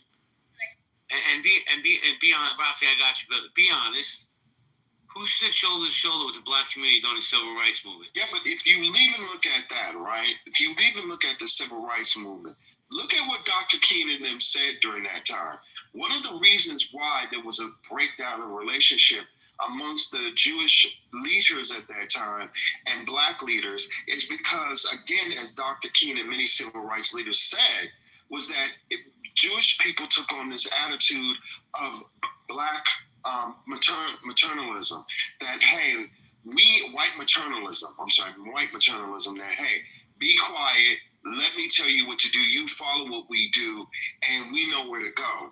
Just be quiet. We know better than you on where your destiny should be and how you should operate. And Dr. King famously said, we won't exchange one master for another when speaking about the Jewish community and the issues that they were having. So even when you talk about Dr. King and the civil rights movement, and yes, there were Jewish people who laid their lives down, who died, they just found mass graves they keep finding, and they found some Jewish bodies in those mass graves.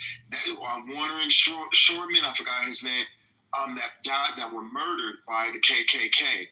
Because they were there helping to desegregate this country. So there's no denying of that reality. But even in that paradigm and that reality, as much as courageous as those men and women who were Jewish that died and laid their lives down, they, amongst the Jewish leaders, there was still this angst, and there was still this divide that eventually broke down because of it. And Dr. King was very vocal on why it broke down. So let me ask you this: Is there any possibility of bridging this gap that's between the two communities? Because listen, I don't know if it's in real life because I haven't seen it in real life, but on this app, there's a great divide. How do we bring the divide to come closer instead of, punching down on each other? Because I got to be honest with you, I'm going to keep it real, not just because I'm a Zionist and I'm a proud Jew. It seems that a lot of the rhetoric, a lot of the hate, a lot of toxicity is kind of coming from certain segments of the black community, not all the black community, but certain segments. How do we close that divide? So I grew up. I've seen it in real life. Growing up in Los Angeles, growing up in even Hollywood, right, and seeing a lot of the most illustrious Black Americans that are celebrated around the world.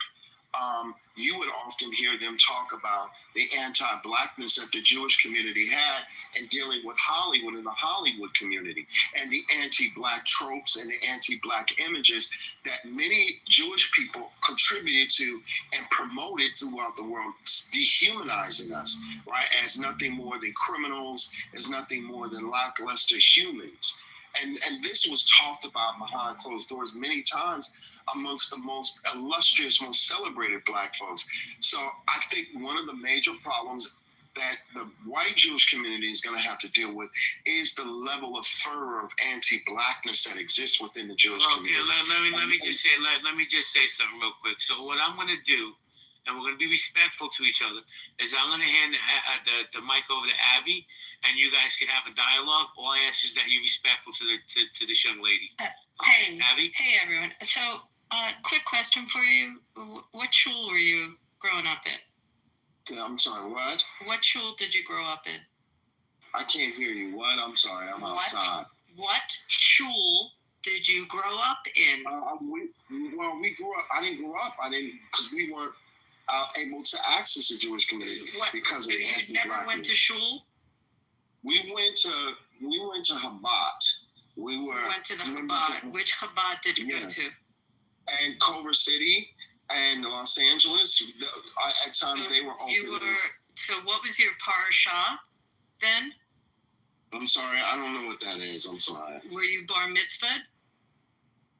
No, I never got bar mitzvahed again. But you went to Chabad. Were you a member of Chabad? No, we weren't.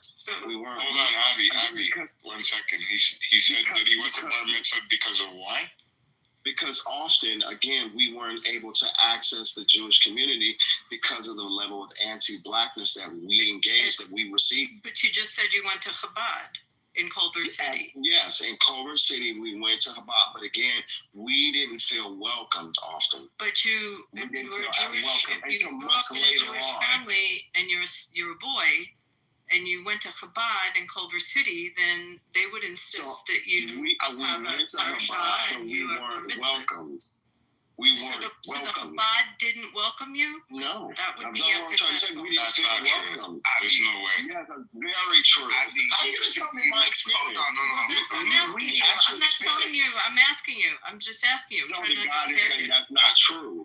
Yes, we did not feel welcome. Yes, we were let know you're not welcome in this place. Were your brothers bar mitzvahed or your sister bar mitzvahed? I don't have any brothers. Were your parents, did your mom and dad have a bar mitzvah?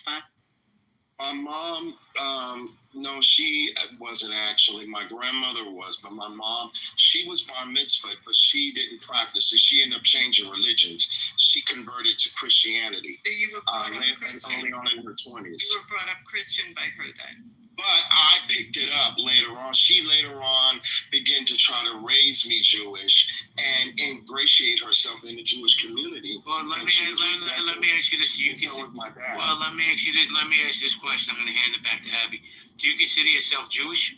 Yes, absolutely, yes. But your mom converted to Christianity, you said in her 20s, so yes, and then she attempted to raise. Yeah, did you go to church? She attempted to. I grew up interfaith, so she attempted to raise me. You went to church? Yes. And what kind of church?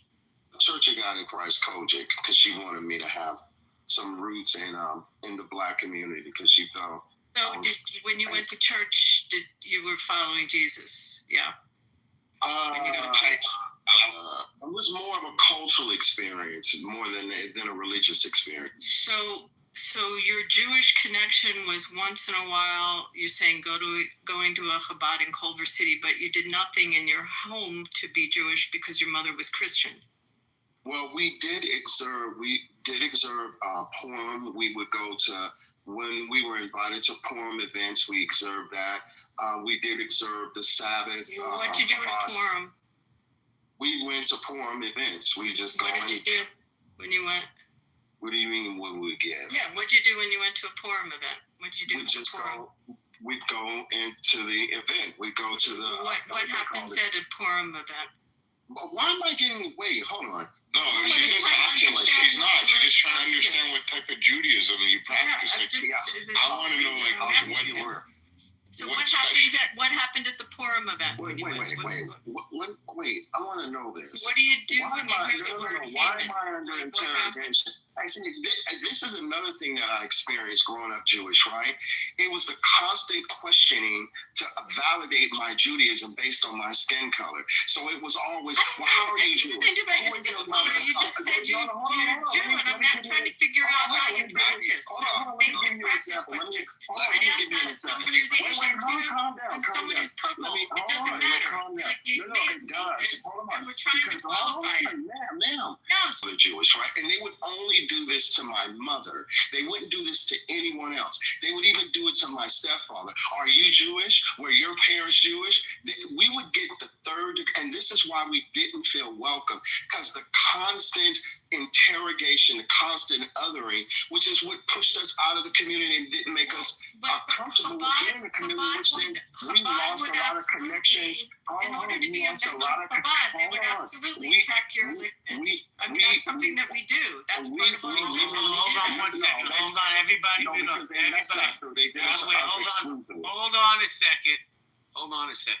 And I'm going to be as respectful as I can. Abba Hadama, whatever your name is. Yeah. Did the young ladies ask you literally the basic questions that if you're going to say you're Jewish, any Jew should know? I'm just keeping it real with you, bro. So she's kind of calling cap on you because you can't answer the basic questions. That's the point. Hold on. That's the anti-blackness that exists. No, man, that's a victim mentality that you Hold on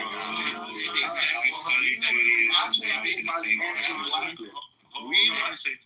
Guys, I was still talking. Hold on a second. Let's not dogpile on him. Let's take this as an opportunity to learn from him or teach him. Can we do that? So please don't interrupt him. We're going to give him a Yaakov. Hold on, brother. Give the gentleman a minute to say what he wants, and then I'm going to hand it to Abby. I know everybody wants to jump on this dude, but like I said, let's give this an opportunity to teach him or learn from him. Abraham, go ahead. Yeah, so this is what I'm talking about.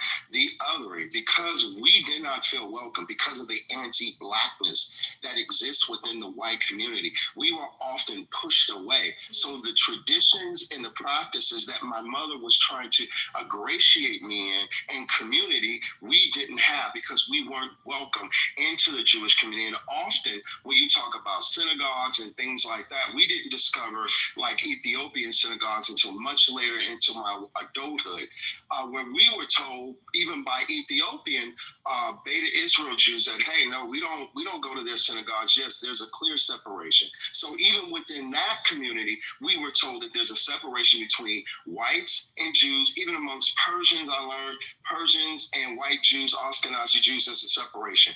But we at the time, you mentioned Temple Sinai. You attend Temple Sinai in Beverly Hills. Hold on. We only knew of that community. And so when we attempted to go into that community, and my mother took me in as a child to ingratiate me in that community so I can learn traditions and I can practice the high holidays, we were not welcomed. And so because my mother had converted to Judaism, Christianity, that's what she reverted back to. You said you went to Purim events. You said you went to Purim events, that you did that as a child. So what did you do at Purim events when you went? We just went to Purim events. What happens at Purim events? The rabbi would say a prayer. We'd be under, I forgot just now, with the tent or the object that they would put up. That's yes, they would put the sukkah up, and we'd have that event. So so Purim has nothing to do with that, and there's something very, very unique about Purim, and anyone probably, whether they're a Jew or non-Jew that walks into a Purim event, it would be the first thing they would say out of their mouth, which you didn't say. So it makes me wonder if you ever went to a Purim event. Get But wasted. you just said, and by the way, Temple Sinai, who my friend happens to be the rabbi, is half Persian and half non-Persian, regular non-Persian Jews and Persian Jews, and they're all together at that temple. So I really don't know where you're coming from with that, but I really question, you grew up Christian, and now to say that you can opine on being a black Jew, we have lots of black Jews that are on the app, and they say something very different. And there's black Jewish synagogues. There's a black Jewish synagogue in the city I grew up. Counselor, can I jump in for 1 second? Black But this guy did not know, and he cannot confirm. So Man, when you come into a Jewish world, according we to the do Torah, ask, you're supposed to if do. you, we But do you, ask your once lineage. again, We the check your anti-black, lineage. if you see what she just did, she, because of my skin color, Now I could. All right, listen, hold on a second. Guys, hold on, everybody mute up for a second. and this is what I experienced. You seen it live. You seen it live when I experienced my. Am I speaking French? Guys, mute up for a second. Okay? Hold on, Rafi, I got you, but I want to go to Alif. Alif, are you there? Aleph. Aleph, my apologies, I'm a moron. Did you want to chime in? No, it's okay. Yeah, I just wanted to say, as a Jew, I don't care if somebody's black, white, yellow, orange, green, purple. Makes no difference to me. Absolutely no difference to me at all. But the fact that this guy, and I would say the same to a white guy, a purple guy, a yellow, a blue, it doesn't matter. In fact, this guy says he's Jewish, but he can't even, as Abby said, and asked him, what is the first thing? We read the Megillat Esther.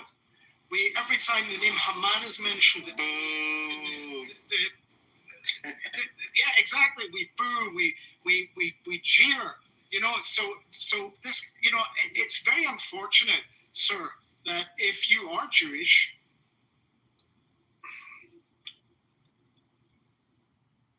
Oh, he got a phone call. Let me explain. Everybody, hold on. This is what black people have to deal with who are Jewish. Okay, hold on. Color. Because you're not. Listen, guys. You're anti-black, and that's why you have this disrespect. Hold on a second. Hold on a second. I'm going to say one thing, man. People can say whatever they want about Abby. One thing you're not going to say is that she's anti-black. That's so stupid. I gave you plenty of grace and space to hang yourself. You did a hell of a job. If you want to come back up, just don't be intellectually dishonest. Can you do that? Rafi, go ahead, Rafi. I'm interrupting. I've been trying to get something out, and I wanted Abby to actually hear this one. He made a statement that in California there was a organization for black women to help them start up businesses. And he said that there was a Jewish man that went out of his way to constantly shut them down. And I wanted to ask him about this Jewish man, if he can come back up. Some questions, how he was shutting them down, what cases was he bringing to the courts, because I know they wouldn't open the case if there was nothing valid behind. Like, if there's nothing behind it, they would say, listen, you don't have a case, we're not going to waste court's time. So I just want to bring him up and ask him, who was this Jewish man that he's speaking about? I just want to know the specialty dish he ate for Yom Kippur. So, can I speak to that's not an anti-black thing? And Yeah. Wait. Before you do that, Yaakov, let me invite him back up. Go ahead, Yaakov. Okay. I don't think it was an anti-black thing. It's a concern about people who are trying to come into our temples and our communities and proselytize and convert people. Just last week, there was a Christian missionary who in Israel was outed by an organization that tries to find these people, who was dressed up as a Haredi Jew and was in B'nai Brak and running around with all of the other Haredim Jews, and he was proselytizing and baptizing on the side. This is a real fear. It's not a fear of black people. You're Jew by one of two means. You have your mother or your mother's mother, your mother's Jewish, or you convert through a known organization. Absent that, you're not a Jew. It's not something you can just say. So there may be some pushback because they were concerned about your commitment to the faith, or they were concerned about some form of proselytation, but I tell you, it was not based on your skin color. It was based on actions or things that they perceived. And that, I'll leave it at that. Well, let me just say this. Hold on. I invited him back up. He's more than welcome to come up. All I ask is that you don't dogpile on him. He will hang himself. Go ahead, Rafi. No, I just wanted to say something to Yaakov. Me, in contact with all the rabbis, I help out as much as I can. And even after many years of being in a Jewish community, and all the rabbis know me by my first name, when I had to, I was engaged, and I had to prove that I'm Jewish, even though I attended almost every holiday, high holiday, at the shuls. They all knew me. I participated. I read out of the Torah, but I still had to prove my Judaism, and it took months for me to prove my Judaism. They had to contact my grandmother. That's my mother's mother. Thank God she's alive to help out in that process. She lives in Germany. We had a person from Canada contact Israel, and Israel contacted another rabbi in Germany to help. They came to my grandma's house. They questioned her like she was, like an FBI agent. But I did it to prove my Judaism, because we take religion very serious. It's not just we can go say a few words and we become Jewish. We don't, as a white person, I had to jump obstacles to prove my Judaism. Yeah. And just to speak on this, because I have an interesting angle to it, I studied Judaism for about a year and a half here in Calgary, and it's not a black thing, man. Honestly, there was black students in there studying all the holidays, a little bit of Hebrew, Jewish history. You got to do it, and it may seem, because we live in the West, right? We don't have really, really deep traditional things. It may seem very conservative, and it is conservative because they got their traditions, and that's the way it is. All right, that's like every culture that's older than 1,000 years old. They're gonna have their way of doing things, and there's only one way. You got to do it their way. You can't just say, "Oh, I'm Jewish." You can't just say that, right? And so, if your mom was having a hard time, felt like they were giving her a hard time, I feel like it may have been this misunderstanding between feeling excluded, but also Jews I found them to be very welcoming, but they just lay out the groundwork. They're just like, this is what you got to do. Come on in. But it's like Rafi was saying, they got their rules, and they apply it to everybody. There's no exception. And yeah, Purim's fun because you get to fucking wear whatever you want, and then get wasted and have a good time. I like the fact that you could eat. Everybody, hold on, please. BB, I apologize, but Nai's been trying to jump in, and I definitely want to hear from her. Nai, you wanted to say something? Yeah, I just wanted to comment on provide some information for the guy, I think it was Rafi, who was asking about the Fearless Fund, because I've had to cover this actually, and he was he wanted to know more about it. Yeah. The Fearless Fund was sued by the American Alliance for Equal Rights, and that is a non-profit group that was founded by conservative activist Edward Blum, B-L-U-M. He sued the Fearless Fund. The Fearless Fund had a grant contest limited to Black women-owned businesses only, and he sued, claiming that the contest violated the Civil Rights Act of 1866. In September 2024, I'm reading this part on Google, the Fearless Fund settled the lawsuit with the American Alliance for Equal Rights, agreeing to permanently close the contest and not reopen it. So, if anybody wants to know more information, you can just Google Fearless Fund lawsuit, Edward Blum, B-L-U-M, and the Black women-owned business contest that they ran, that he fought tooth and nail to have shut down because he didn't like the fact that it was limited to Black women-owned businesses. So that's a little bit of more information to the person who Thank you, and I appreciate the information. Let me welcome Lonnie to the stage. Lonnie, how you doing? I'm good. How are you? I'm doing fantastic. The mic is yours. Great room. I just came up for a minute to clarify something that was said, having to prove that you're Jewish. I had to prove I'm Jewish, and I look like my picture. I'm white. My parents are both Jewish. I moved to a different place. It was a different congregation. I had to prove it. I had to show both my parents ketubah that they were Jewish, that they were married as Jews. I was not offended. I actually felt pretty proud of it. So I just want to clarify, it has nothing to do with color, having to prove that you're Jewish. I don't say that he did not experience some kind of bias or whatever, but, I can't even begin to understand what Black people go through. But I can say that regarding proof of being Jewish. My apologies, ladies. I also wanted to understand what he meant by anti-Blackness or anti-Blackness, whatever it is, particularly when it comes to a religion that is, grounded in particular traditions. Because, I'm from East Africa, I don't really consider myself Black. I mean, I look like I might be Black, et cetera, but I was not considered Black. We didn't identify ourselves as Black until, I came to the United States of America. That's their caste system. So, I wanted to understand what man meant by anti-Blackness to the extent that, there's people with my skin tone in Ethiopia, in Israel, that are Jews. You know what I'm saying?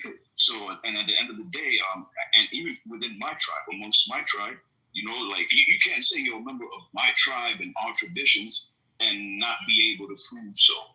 So, hey, if you're being thrown through the ringer, crying anti-Blackness, it does not really help your case, and no offense, it kind of presents that sentiment of, when I think it was Mike that was bringing it up, right? That if you're presenting a fact and then you're calling it anti-Semitism, doesn't make it not a fact.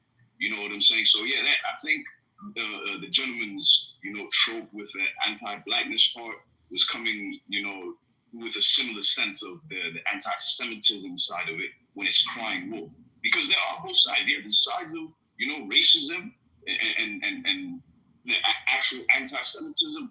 But yeah, I want to know what the fuck man's meant by anti-Blackness. Let me jump in real quick. So it's just my opinion. I don't speak for anybody else. But Jews, any Jew I know, will readily admit that that racism exists. We can't deny it, right? Just because we don't participate in it doesn't mean it doesn't exist.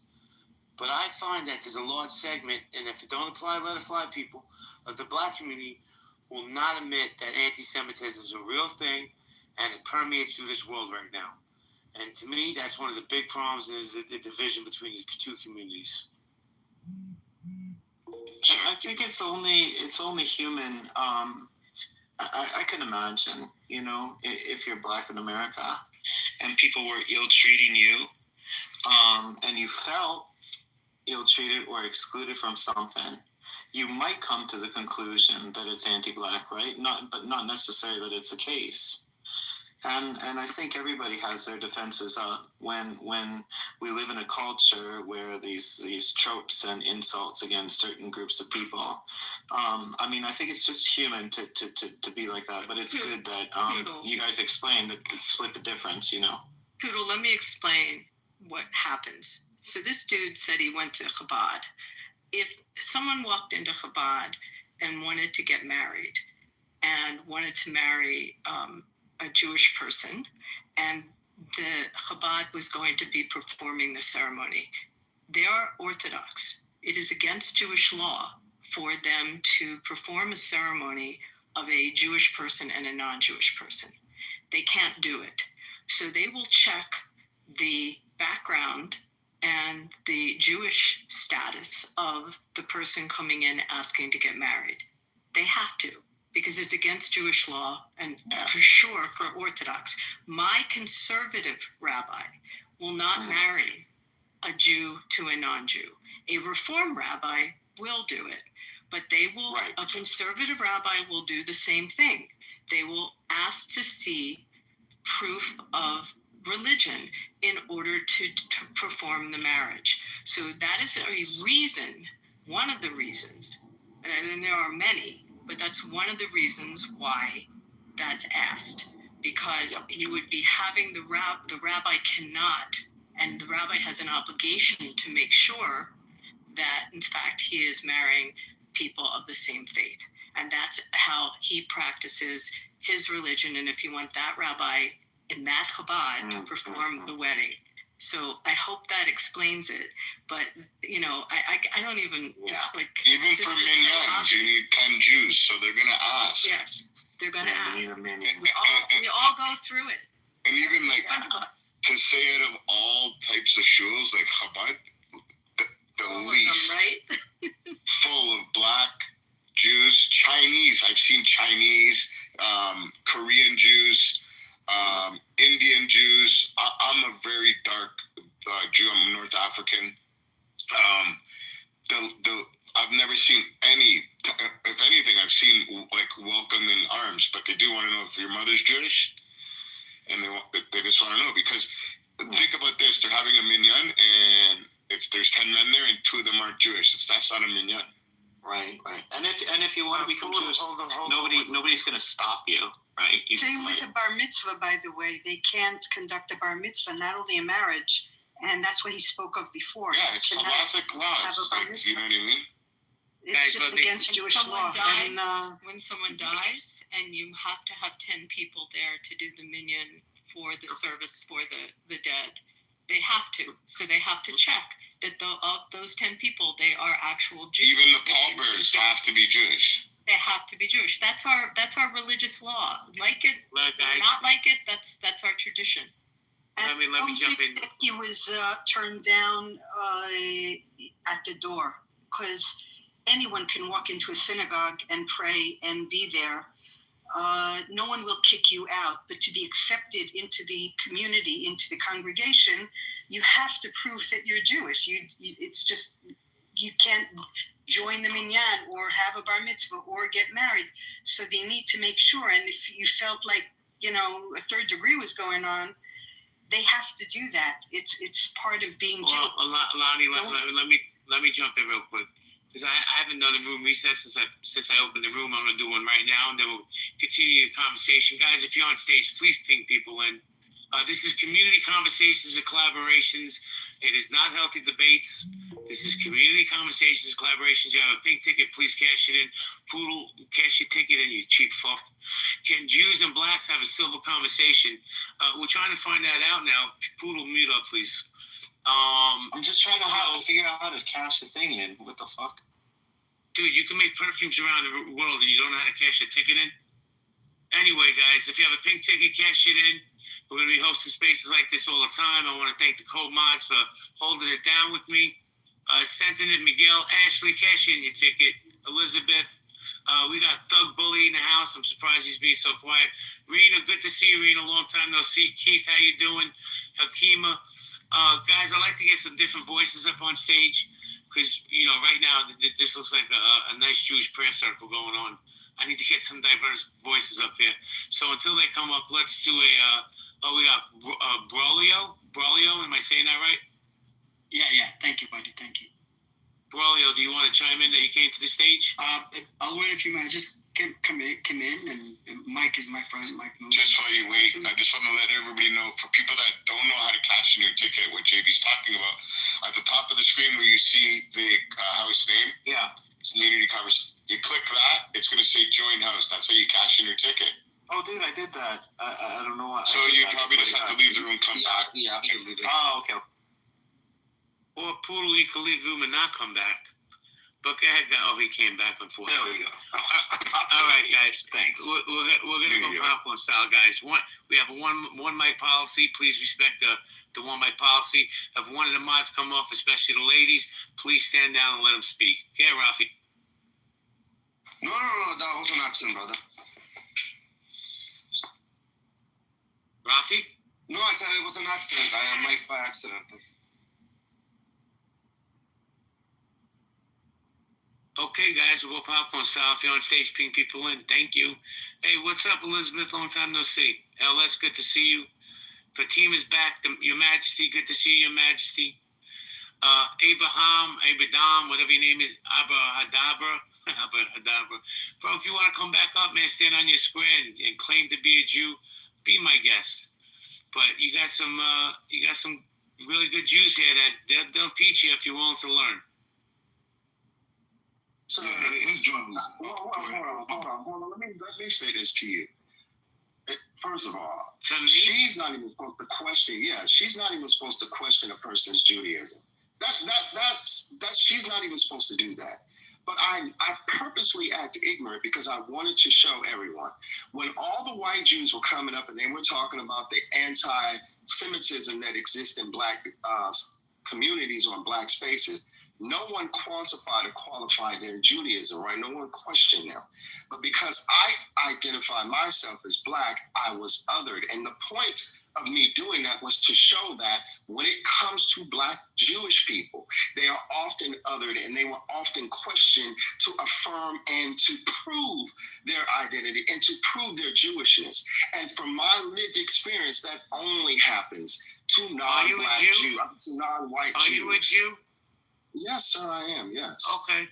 So it's interesting, Jay, because we've had a lot of rooms where we have people that would say they're Jews. You're very anti-black. And we had an Arab guy that came in. He said he was a Turkish Jew, and I happened to have been to the big shul in Istanbul. It's pretty famous.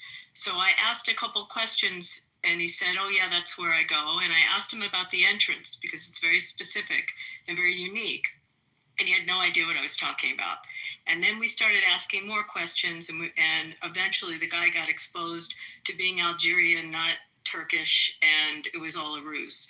So it is very pertinent when someone says it to ask questions. I was actually asking to try to gauge what his background was and if he had exposure to the religion and what his exposure was, which was clearly all a lie that he was saying, and it was all fabricated.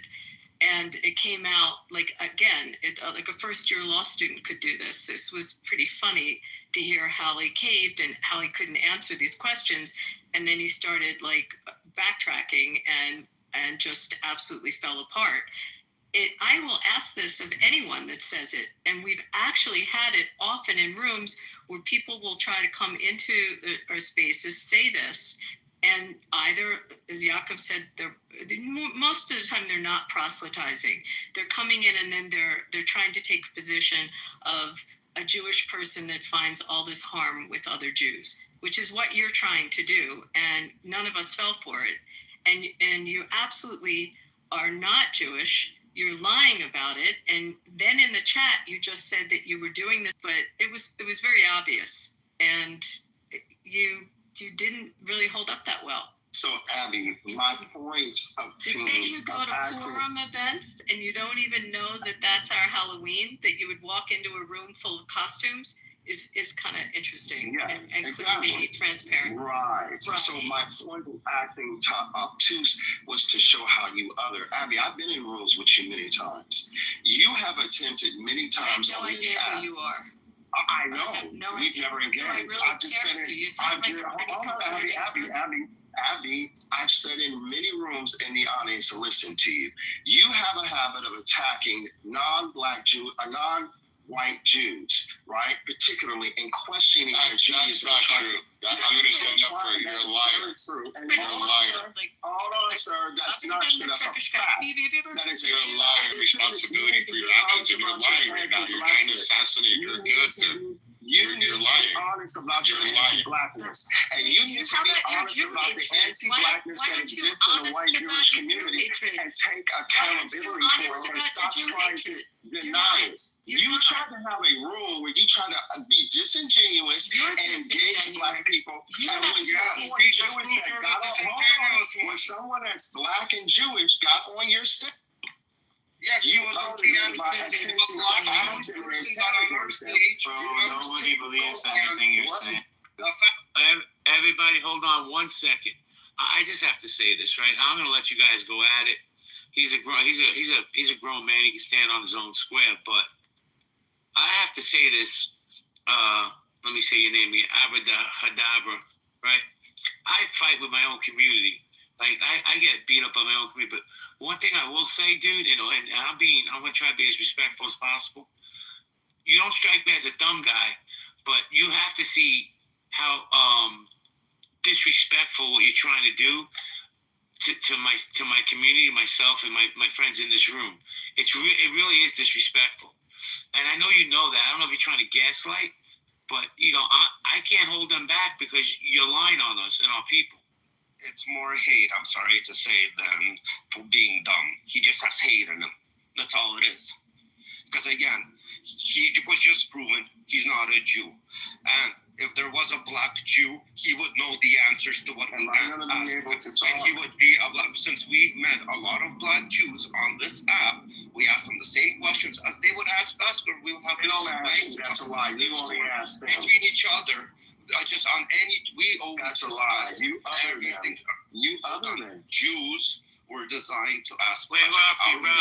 Rafi, hold on. You know you're not supposed to. Abraham, let me ask you this, and because I need some clarity, right? And I'm asking everybody, just respect the space, let the man speak. We already know what it's about, but when you say other them, what does that mean? Give me your definition of what that means to you. Othering. Right, so I'll get what I said. There was a lot of truth in what I said, right? So growing up, I noticed in the white Jewish community, what tends to happen, and this is not me, I'm not the only black Jew that says this. Even non-black Jews that are non-white Jews have had this experience, is that white Jews like Abby, right, like to give this litmus test and question people based off of their Judaism, and they received it all their life. That's why the Jewish community is not together in LA, right? When it comes to white Ashkenazi or white European Jews, they're not together. They are separate, right? The Beta Israel people have their own places of worship in their own communities. The same thing with Persians, and I've heard this over and over again for most of my life.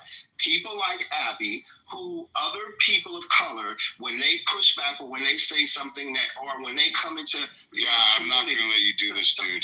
I'm not going to let you do this. Hold on a second. Hey, Abraham. No, I'm not going to hold on. I'm not going to hold on. Because BB's right. You're disparaging this woman's character. And one thing I know for a fact, Abby has a lot of character, and she's a moral person. When it strikes me, I'm going to keep it real, right? I think strong, intelligent white women trigger you. And that's a you problem, nobody else's problem. Guys, I have a poll up, vote on it. We're going to go popcorn style. I do want to share something. I had a case many years ago that was in my firm of a woman that went, it was Chabad, that went to the Chabad, was insisting on her kid being bar mitzvahed, and the Chabad, which again is Orthodox, needed to check the Judaism and to make sure that they were about to do a bar mitzvah of a Jewish family. She was Iraqi. When they did, they tried to get information from her, and when they started to question what the family background was and the synagogue background, as it came out, she was a Muslim.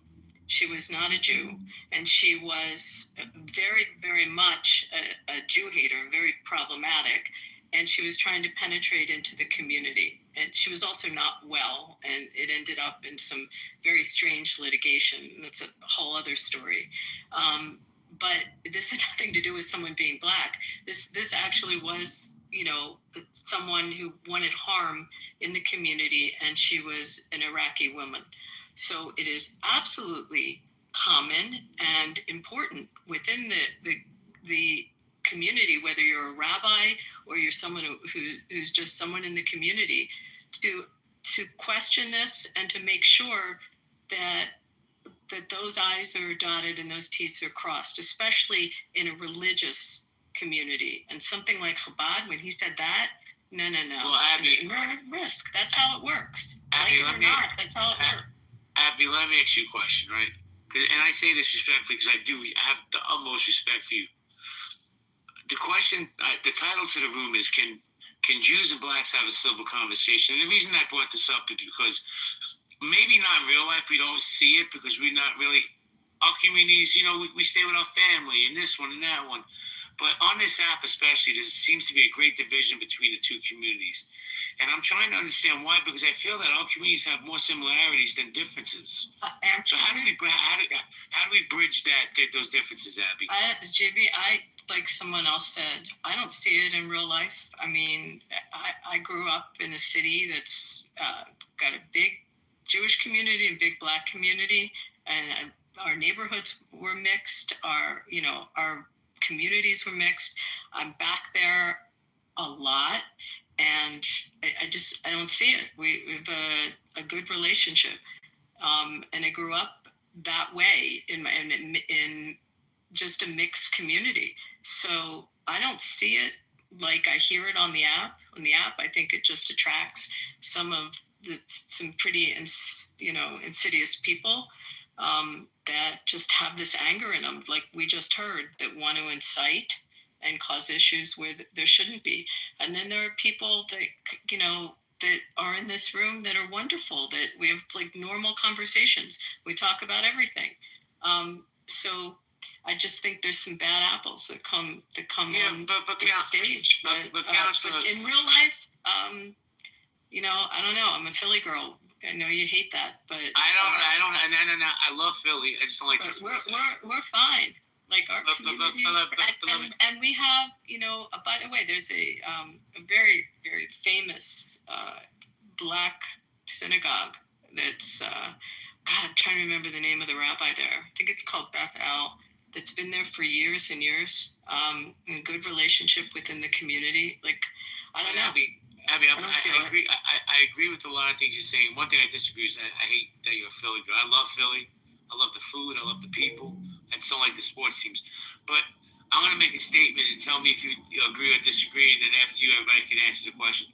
Do you feel that Clubhouse really is a microcosm of real life? Because I do. I don't know. I think it attracts some pretty, as I said, concerning people. So that I mean, are there concerning people in real life? Yes. Are there dangerous people in real life? Yes. Do we hang out with them in our our day-to-day? Usually not. We would avoid them, but we obviously encounter them in here. I just, I don't think I've ever heard it this bad as I hear it when I come in these rooms. So I don't know. Maybe I'll choose. It's Rabbi Lee Daly in Philly. Pardon? Rabbi Lee Daly. Is that the rabbi at Beth El? Yeah, that's the Black synagogue. It's been there for a long, long time. Oh, no, I don't know, Jay. If I knew the answers, I would tell you, but I know that a Jewish man ran the NAACP for decades, Kivi Kaplan, and you can Google and read all about how he basically took the NAACP from its founding and grew it, and how many Jews were involved in funding and making sure the NAACP evolved. The same thing with the Southern Poverty Law Center. I mean, the relationship is there. It's documented. You don't have to hear it from me. You could just read about it. So you could either have hatred, or you could look at the communities and how they've worked together. I have a question for the room. Yeah. Do you guys think Kanye West contributed to a lot of this hatred on Clubhouse towards Jews? I think he contributed to fucking crazy ass anti-Semitism in North America in general. Definitely. In North America, yeah. Because he probably contributed to fucking teenagers and kids in their 20s. Kids that never really heard or grew up with anti-Semitism, and now he heard it. Now they're on 17-year-old kid listening to rap music. They hear Kanye West say something stupid, and then they go online and then they read about all these conspiracy theories concerning Jews, right? So he definitely sowed the seeds in the younger people. Wait, yeah. You guys remember his store that he had open for 8 hours, where he was selling swastika t-shirts, right? He's crazy, man. He's crazy, man. BB, like I said, I don't know. All you guys are a really nice group of people here, and this is a very civil discussion. I don't particularly like Netanyahu, but there are some genuinely crazy anti-Semitic people in this world, for sure. I just came across a crazy podcast with one. I actually brought it to Abby's attention. I threw it in the back chat there, Abby, to you. But yeah, I think like genuine. I think there is a rise of people. I don't know. Anyways, this is not what the conversation's about. But yeah, he's nuts. He's crazy, and he's no good for anything. He's not good for culture in general, for anything. Not good for culture, man. But a reset to the, well, not a reset, but to the title of the room that JB made tonight. I think it's a really good room. Do you guys think that it's more prevalent on Clubhouse as opposed to in your real life, on your day to day? Again, I'd like to hear from more people that are in the bottom there. Don't be like, I see you guys typing in the chat. It's great, but we want to hear from you. We want to hear what you really have to say about this, or what you think. Do you think it's a problem, or do you think it's only on social media, or do you think it's happening in real life? Do you think it doesn't exist in real life? Like, I want to hear perspectives. I think it's definitely more prevalent on the app, because the app gives people a layer of anonymity where they could just spew what they really feel. You know, listen, I don't know anybody stupid enough to walk up to a black person and call them the N-word. I don't know anybody stupid enough, you know, to walk over to a Jewish person and use the K-word. You know, the internet gives people muscles. You know, they're brave. You know, Socrates once said it's easy to be brave from a distance. And these phones keep us distant from each other. Lord, you wanted to jump in? Go ahead, bro. No. I was just going to tie that into what you asked earlier about whether the Clubhouse is a microcosm. And to that effect, it is, right? It is a microcosm of the real world. It just has that distance. That's all that it is. You have that net. You have the net of the internet, because, you know, at least with Clubhouse, we can read each other's comments and hear each other's voices and each other's rhetoric. And we can ascertain, you know, the people that we really want to connect with one way or another. So it is a microcosm of the real world. It's just that net for when shit goes to. I find Clubhouse can be dangerous. I mean, that's why I let my real identity through. Like, everybody knows who I am. You can Google me. And so for that reason, I really try to say what I think and think what I say. Like, I'm careful. Like, I wanna use it as a tool to really sharpen my thoughts. But there's weird people that, like, maybe they actually really think what they say on Clubhouse, you know, and then they hide behind a name. Like, that's concerning. Like that crazy, I definitely say what I think. I do not sugarcoat what I think, and that's again to JB's point of it being a macrocosm of the real world, right? Because even as much like I don't know if Creed is still here, but yeah, that gentleman earlier saying he was, I was just playing dumb, blah blah blah. No, bro. All of us who were listening could hear. You know, we can hear it. However you want to present it, however you want to code it or dress it up, we can hear it. So at the end of the day, yeah, like, and I think the people that, you know, are not true to what they're saying, they're not on this app. They'll stay in the audience. They'll not get on stage. They'll just be in the background. We learned. I've been on Clubhouse since late 2020, early 2021. And the people that were full of shit are gone. They were run off the app. They disappeared. If you allow me for a second to give the last guy a bit of grace. So you can imagine if his mother approached his synagogue and she wants to learn stuff, and then she took it in, like she interpreted the questions that were put to her as being anti-black, because I can just imagine if you're in North America, if you're a black person, right, and if you've been treated badly, then you're kind of always on the lookout for that. I mean, it's only a human thing, right? Try to get the nuance of what I'm saying here. Yeah, but and pure. What if she was the blonde Swede that walked in?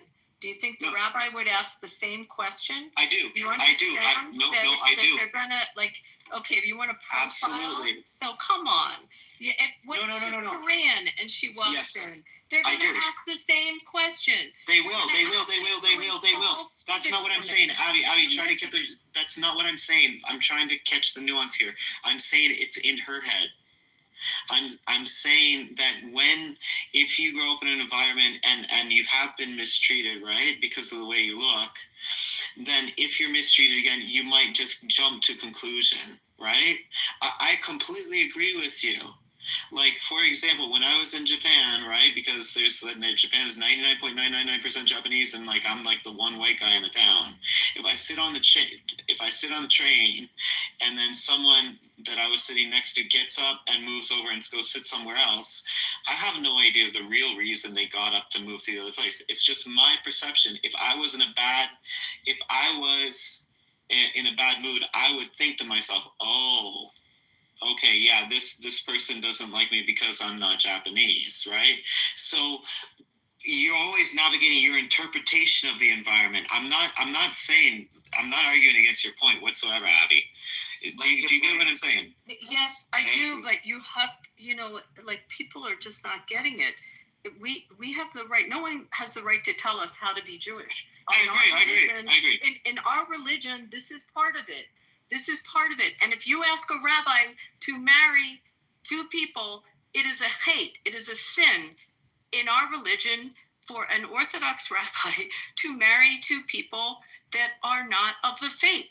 That's just how it is, like it or not. That's it. Dr. Jordan came in. You broke up, Abby. Let me say hello. Sorry. Let me say hello. Go ahead. Sorry. I didn't hear what you said. I didn't hear what was said. Jordan don't pay attention. Don't worry about him. But I want to say hello to the preceptor. How you doing, the preceptor? The preceptor, are you there? Okay. Dr. Jordan, what's up, Dr. Jordan? How's things in Cali? Good. I was just at the gym. I'm resting. I'm exhausted. Well, you're old as fuck, so you gotta be careful of the gym. Just saying. Okay. Thank you, Jordan. We got Time Rock on stage. What, do you want my commentary on what I heard, or no? Oh, I'm sorry. I didn't know you were paying attention. By all means, go ahead. No, actually, for once I was paying attention. I think that, in North America, well, in the United States, with the large concentrations of Jews on the West and East Coast, right? Like, how do I put this?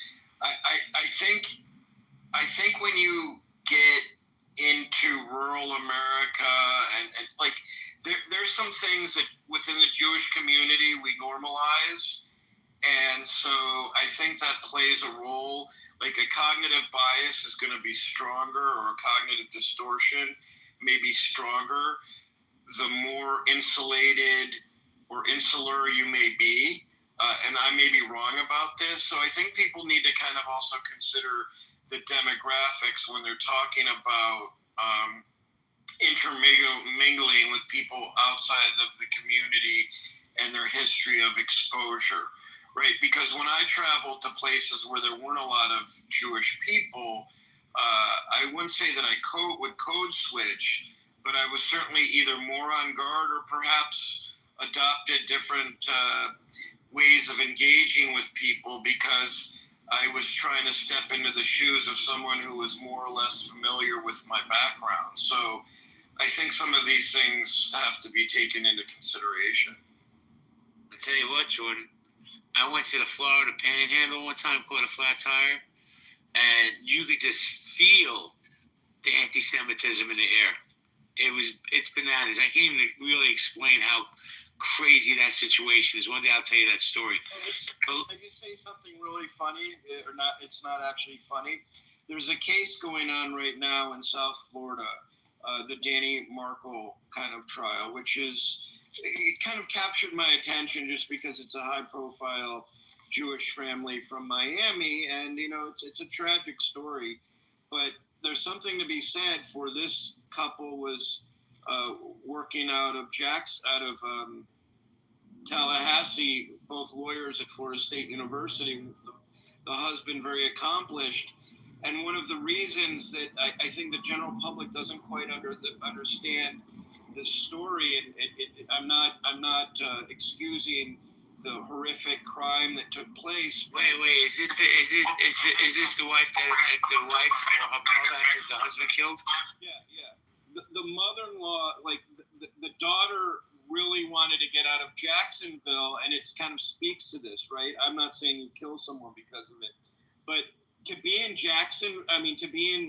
Tallahassee as a Jewish person is a lot different than being a Jew in Miami, right? And so the public watching this trial doesn't really understand the context, and this doesn't excuse any of what transpired, but because you mentioned the Panhandle, it made me think of that trial and how discrepant these two sociocultural centers are within the state of Florida.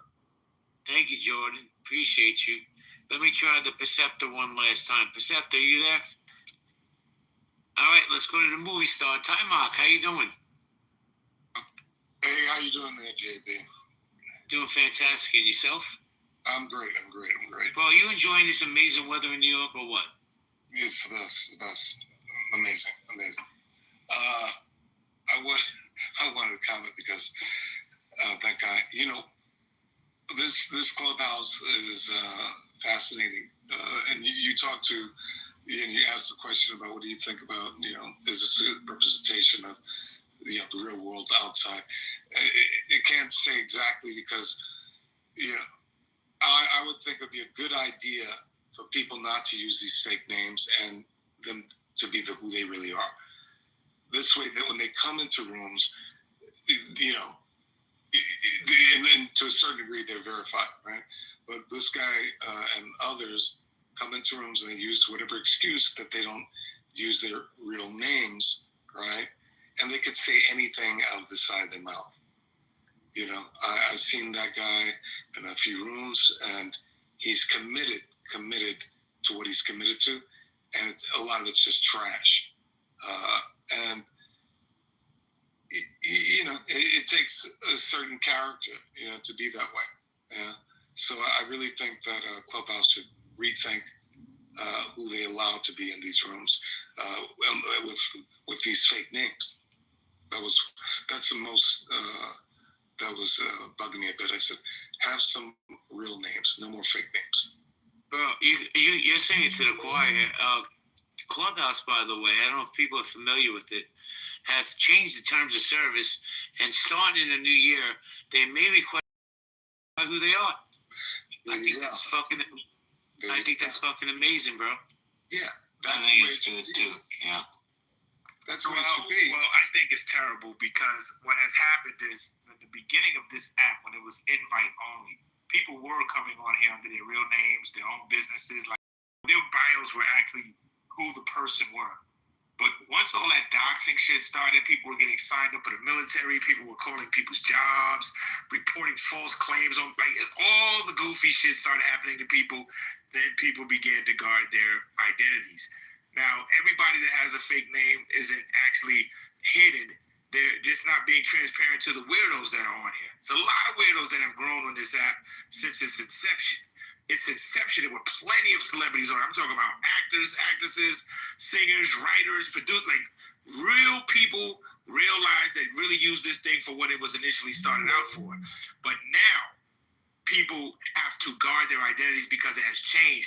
It's changed into some goofy shit, whole bunch of sensitive ass, fake motherfuckers on here, talk a good one on the mic, really ain't about that life. So you just gotta guard your identity. You can be genuine, you can have a conversation that's fruitful on this app, even under the guise of thug bully. You can have a fruitful conversation. But to sit here and vie for people to put their real information out there as this shit has turned goofy, I wouldn't suggest that at all. I'm done speaking. So is that your real information, Doug? Is that who you are? Who I am is who you're talking to. That's who I am. The name, right, is just a name for the app.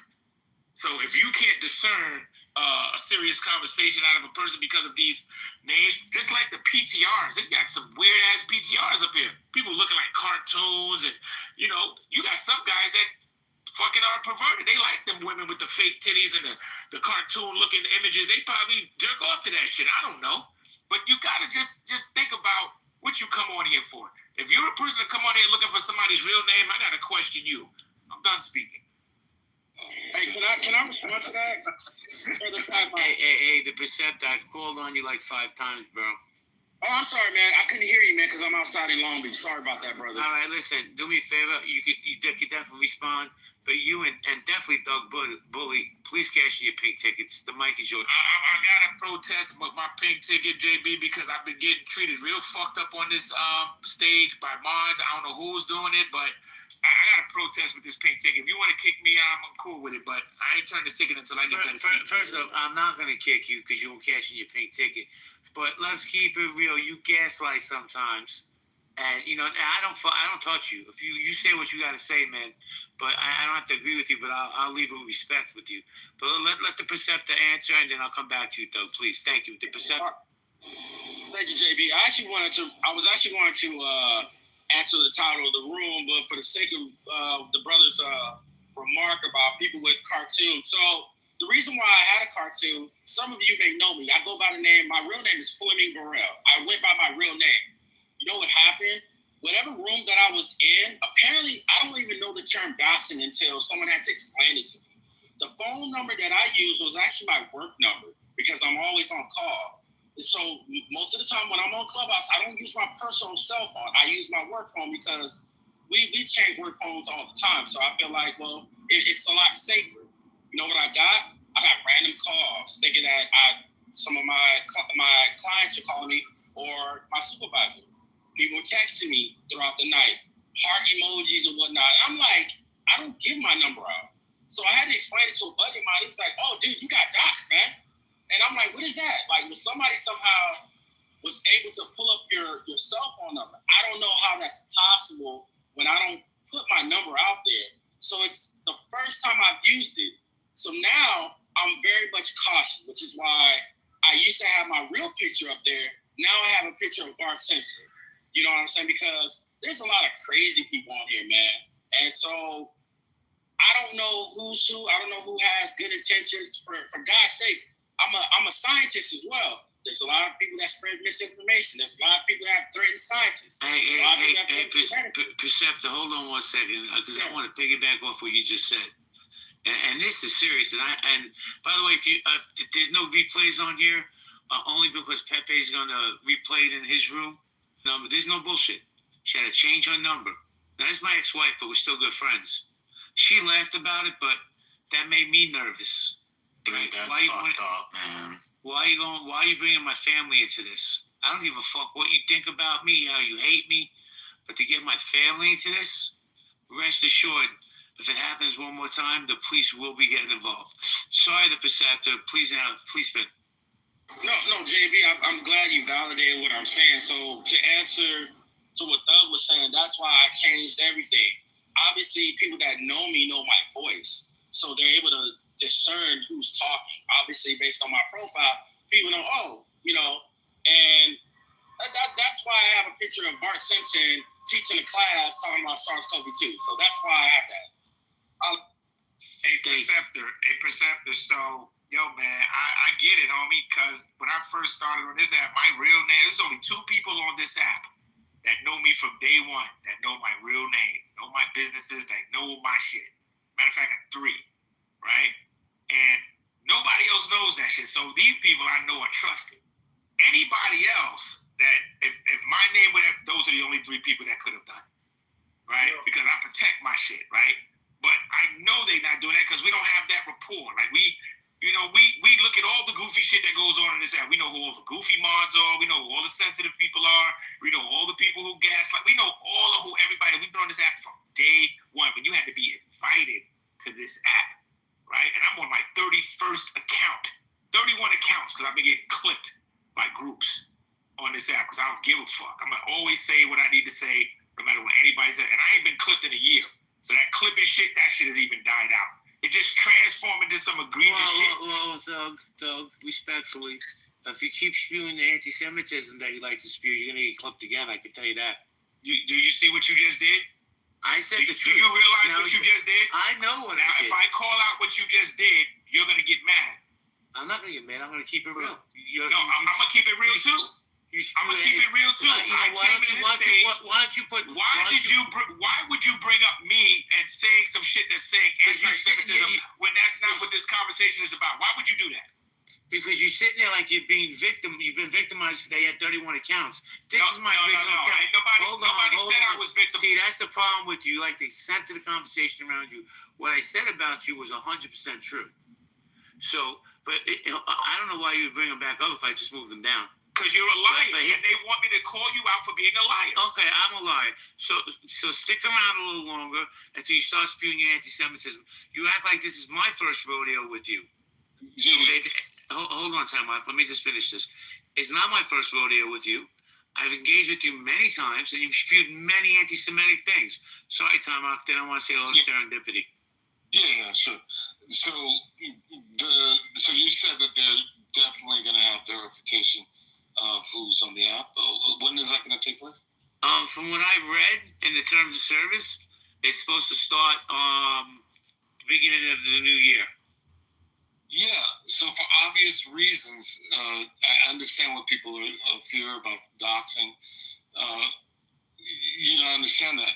However, people's behavior is going to change when they know that they're who they really are. People, or they find out the hard way. Kevin, it's already discoverable, though. I mean, there's an ability to discover every one of these accounts, what it's connected to. It's called the subpoena. No. Wait, hold on a second. Everybody, please hold on 1 second. Immediately, because he says about sensitive men on the set. And then since I moved him down, he said, JB is an evil Jew. Wow. Yeah. Tell me you're not anti-Semitic without telling me you're anti-Semitic. But hold on. I have to say a lot of serendipity, everybody. Serendipity, how you doing? Hey, I'm doing pretty good. Honestly, I hope Clubhouse if Clubhouse is verifying identities, that doesn't necessarily mean that you have to use your identity on the app. I don't think that they can really change the algorithm at this point, but hopefully requiring verification of identity will keep people, like once they're clipped, from being able to make new accounts because they'll have to re-verify. And if they use like a driver's license or something, that would stop people from being able to recreate accounts. So that might be a good thing. Hold on, Jordan, hold on. I'll come to you next.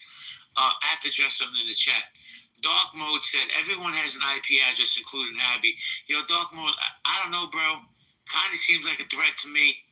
I don't know why this woman triggers you. Is it because she's white and she's intelligent? I don't know. But we're not playing that shit in here. Take it on the hop. Go ahead, Jordan. Yeah, I use my real name. The irony is that when you use your real name, I even have my own goddamn phone number in my profile. Nobody called me. People don't even believe you when you put your real information in. I mean, this is the nature of the world we live in, right? I had the same problem on a dating site, for God's sakes. I put my real name on the dating site, and people told me they had trouble finding out who I was. I said, my real name is right in my profile. You can Google me. So we live in a nutty world. And so this is something Roger and I had talked about because he was very discreet and careful about what he put out there. I, on the other hand, basically put my social security number in my profile, and nobody bothered me. It's just a very crazy, and I didn't do it knowing, I didn't understand that would become, I didn't have that expectation. But my thing is, it's really hard. People assume you're being gaslit all the time when you might actually be very candid and transparent. So that's good. So good. I joined Clubhouse by invite the end of 2019. It was right before 2020, and I've never changed my phone. I changed my profile picture once, maybe twice, and it's never been a problem at all. I've connected my socials. Maybe I've had one or two people DM me some foul stuff, but I've never had any of that problem because I just don't get into that deep drama. And I think that when they are verified, people will think more about what they say, how they are behaving with each Yo, other. sorry, Mark, man. You the last drag. Ain't nobody fucking with you. Stop. I'm just saying that I agree with you. I've had, I had this injury for many years, and it made me homebound. So I use the app as a way to learn some things and also think about behavior. And I've grown out of being on the app. I stayed away from rooms. People go into rooms a lot that trigger them, and they get into a whole kind of mess. I don't go into those rooms. If I do go in those rooms, it's more for entertainment than it is for interaction. I had a question. Just a quick correction. Well, I mean, so Tomic's the opposite of this, but to the Perceptor, I had a question, and I guess Thaga, to some extent, do you go on other social media? Are you on Facebook as you? And do you engage on Facebook as you? Is this the only one that you feel, are you on Instagram as you? And I don't need to find you. I'm just curious if you're comfortable in social media as yourself, and it's this app that you're not. Was that question B? Yeah, that was. I'm sorry. I do have Facebook, and I only connect with people I work with. I'm rarely on there. I'm really rarely on there now because I just started my doctoral studies. So, but most of the time I'm really talking to family. I might here and there talk about sports with people, but that's about it. How I kind of connected to you as far as my situation where I believe I got doxxed was I was in a room where it was very much contentious. And so a week later, that's when I had started getting these random text messages. So I was just I had to put two and two together. Just curious if it's this app. Well, Council, let me ask you a question before I go to Braulio. I'm going to come right to you after I go to Abby. Listen, sometimes I have conversations with you, and I don't understand what you're saying because you speak legalese. Can you speak English for me, please? What is exactly doxing, Abby? Doxing is sharing. Well, it's first of all, it's defined differently in every state. So there are 50 definitions of it, and there's no federal law on it. So there's sort of a generic way to describe it, where it would be the intentional use, and the intent is very important, to take personal and identifying information, and with the intent to harm someone, to publicly disseminate it in order to cause them harm. And I'm just I'm saying this off the top of my head, but again, every state is different. In some states, it's a misdemeanor, criminal. Probably in some states, it's a civil penalty, so you can sue on it. Again, there's no federal law. So there's federal laws with respect to stalking, and there's also state laws with harassing and stalking. But the actual doxing doesn't exist. Well, let me So I did my best to give it, but your state, I would tell you just Google what your state's definition is. But it as a crime, you'd have to show it had the malicious intent, and with the expectation that the sharing would in fact result in harm. But let me just end with this.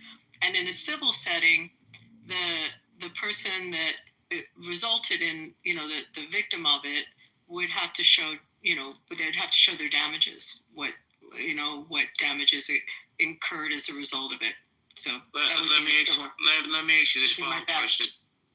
Well, I appreciate your best. But let me ask you this follow-up question. I'm going to go to Braulio. He's still there. Okay. Are these social media apps, are they responsible, or can they be held liable for doxing? It's a big Supreme Court case, right? It was against Twitter. Gotta remember the name of the case. So I gotta find it. Bear with me. But no. It's not just that. We have, remember, it was Twitter that was sued, I believe, in that case. And we also have a federal law that basically immunizes them. I am Someone 7:03 or something. All right. No, money, man. That's a law, man. Hold on. Let me go to Braulio because he's been patiently waiting. Braulio, are you there? Hey, no problem at all. Is everybody in this room Jewish? No. I live in Montreal right now. But that's okay. Nobody's perfect. Good one. I'm a very successful professional photographer, and that's thanks to the Jewish community of Montreal, who have taken me in, even though knowing that I'm not Jewish myself, they've taken me in as their main photographer in their community. And if I can give my family a good life right now, it's because of this community. I come from an island in Portugal called Madeira Island, and it's like 99.9% white, conservative, Catholic, and a bit anti-Semitic, and that's the environment that I grew up with, right? And then when I moved to Canada, to Montreal, I was I don't know how you can quantify being anti-Semitic, but I was a bit anti-Semitic because of the environment that I grew up in, right? That's what you would hear all the time, right? And I come to Montreal and then I started working in a synagogue. I didn't even finish high school in Portugal. I started working at a synagogue as a janitor. I was cleaning toilets and mopping the floor, and I started a photography business. And then I started. My first event ever was a bar mitzvah, and then it just grew from there, and eventually became such a big business that even the New York Times wrote an article calling me Montreal's bar mitzvah king of photography. So I just want to say to you guys, maybe this is off topic. That I have right now a brother-in-law who's Jewish. My nephews are Jewish. My daughter went on the first 3 years of her life. She was in a Maimonin. I don't want to say it wrong. Daycare. It's a Sephardic Jew. Sephardic. You guys know what I'm talking about? Yes. Oh, Montessori. No, not Montessori. Emonim? No, it's called. Oh my God! It's Mamonid. Maimonides. Yeah, because it's in French. It's French. It's Sephardic. It's Moroccan, like Jewish Moroccan. And even though I baptized my daughter and we go to church, but she would come home singing dreidel songs for Rosh Hashanah and for Purim and for Hanukkah, and we go to my brother-in-law's house every now and then, and we have Shabbat dinners with them. My brother-in-law is Jewish. He's my youngest daughter's godfather. So we basically lied to the priest because I wanted him to be the godfather of my daughter, my Jewish brother-in-law. So now through Maimonides, yes, thank you, Devin. That's exactly what it is, Maimonides on the chat. So I just want to tell you guys, and again, maybe this is a little bit off topic. I just want to say to you guys that I had to take my daughter off of Maimonides because after October 7, somebody in the middle of the night went to her daycare and shot at it. And there was bullet holes in the walls, and which makes no sense. I don't know why you would attack a daycare. So I had to take her off that school. But through my photography, and one of the reasons where I started to stand out is because even though I was brought up Catholic, whenever I go to a church, I don't feel anything. I go because that's my family tradition and my wife's family tradition, and you have to go. Whenever I go to a synagogue, I feel something, right? So I started using what I feel. I feel it when I go to a synagogue. I feel that something is talking to me, right? And I put that through my photography. If you go and you see my work, especially in the bar mitzvah world, you will see what I'm talking about. And to me, there's only one God. I believe that there is a God. I don't believe that there is a Son of God, but I believe that there is a God. I believe that He talks to me through my photography. I think being Portuguese 400 or 500 years ago when the Inquisition started, I am almost sure that my ancestors were forced to convert because of the Inquisition, just because of the way I feel. I feel terrible about the rampant anti-Semitism that it's going rampant on Twitter right now. I have a Twitter account. I don't post anything on Twitter, but I read what's happening, and I think when I grew up and listened to people talk about the Judaism, and now seeing how it is, I think people don't understand. And again, if I'm wrong, correct me. This is from an outsider point of view. Okay, I've seen how successful, how family-oriented, how community-strong the Jewish communities are, from what I see here in Montreal. And I think that attracts a lot of jealousy. I think strength attracts jealousy. I think success attracts jealousy, right? And I think people don't understand how is it that you are persecuted, you were kicked out of every country throughout history that you tried to establish yourselves in, including mine, Portugal, which was an historical mistake. And wherever you go and you start your roots, you become a successful community. And others don't understand how is that possible, right? And it attracts jealousy and it attracts bad vibes, right? And I, for one, I used to think like that. My God, let me tell you, when I was a janitor making minimum salary, I used to be jealous. I was jealous. I couldn't understand. Like, I hate these people. They're so successful, and I'm cleaning their pee, But then when I started my own business, and these people that I was thinking to myself, I hate them, they were the first ones to start hiring me and giving me opportunity and even teaching me how to run a business. And I became a successful businessman. Thanks to them, I was like, you know what? Holy shit. I get it now. I get it. Family, communion, entrepreneurship, knowledge, understanding, all of that, when it's done by several people together, becomes a strength.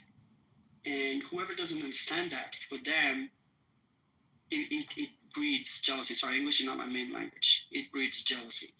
So my message to you, all of you, is there's a lot of people who love you. You're not walking alone. Man, wow. I have to tell you something, man. No bullshit. I loved your entire share. You're welcome in my spaces anytime. I really hope you cash in your ticket and you can see the rooms in the hallway. I wish more people thought and spoke like you, because that will bring unity instead of division. Abby, you wanted to say something? I'm just so touched by it. Thank you so much for what you said. It's interesting. I just went to Montreal. I hadn't been there since I'm a kid. Oh my God. And so many people said to me, it was really astonishing. I didn't know how much the city relied on the Jewish community there, and it was such a foundation of the building of Montreal. And I didn't know that till I went there. And I mean, I didn't love the bagels, although everyone raves about them. But wow. I'm sorry about that. Wow. However, but I mean, but dude, respectfully, she's spoiled. She's from Philly. She has great food. Yeah, no, but I never knew this about Montreal. I knew it was a very, very tight Jewish community, and a lot of Moroccan had gone there. A lot of people that were in the jewelry industry lived there. I mean, just the different trades that were there. But I was amazed how much. Really, really interesting community. But thank you. That was just so touching. And it's also, there are people that find out Portuguese, definitely Portuguese and some Spanish, that tracking on their names what their family ancestry is. And often with the Portuguese Jews, they have last names that are trees. So, you can kind of track it that way. Yeah, I'm going to Portugal in February. Yeah. So right now I'm trying. Are you from Azores? I'm from Madeira Island. Madeira, the Azores, right? Yeah, not the Azores, Madeira. It's a different set of islands. Oh, okay, sorry.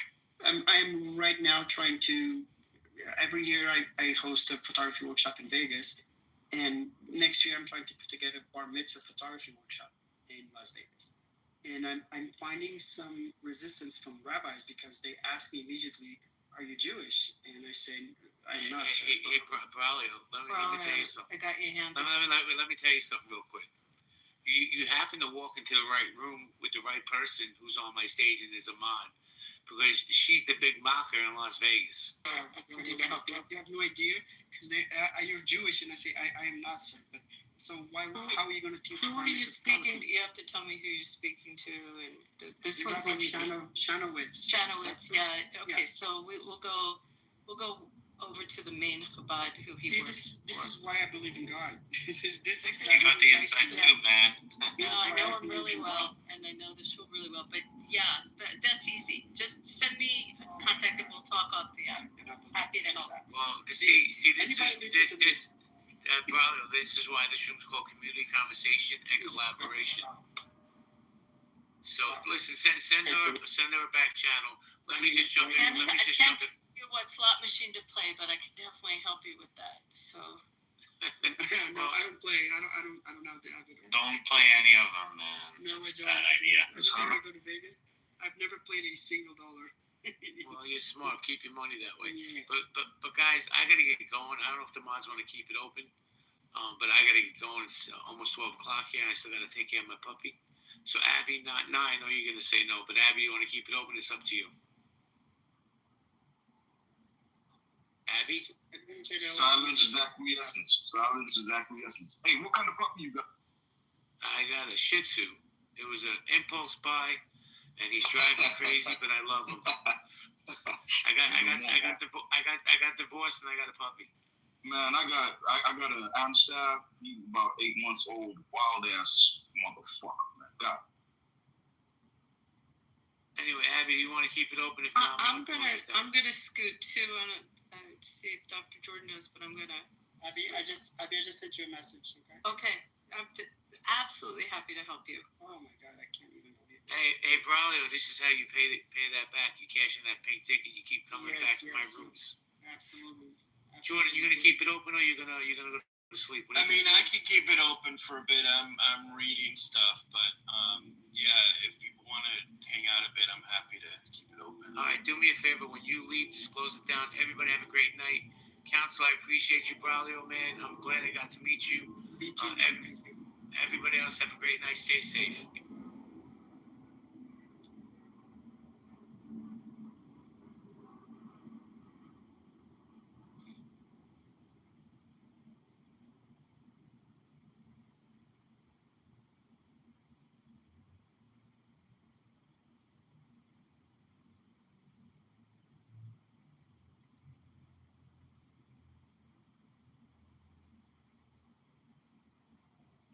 Hey, this is why modding the room is very tedious. Sorry, what'd you say? No, I was saying this is why, being a mod, takes a particular. Yeah, I don't. Let me mod. We got two. Yeah, well, Pure can tell you stories. I'm not in the modding mood right now, but I'll keep it. All right. Yeah.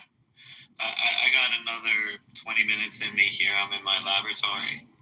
Wait, so we got two doctors in there? Wait, what are you reading on, Dr. Jordan? I think it's my first time coming.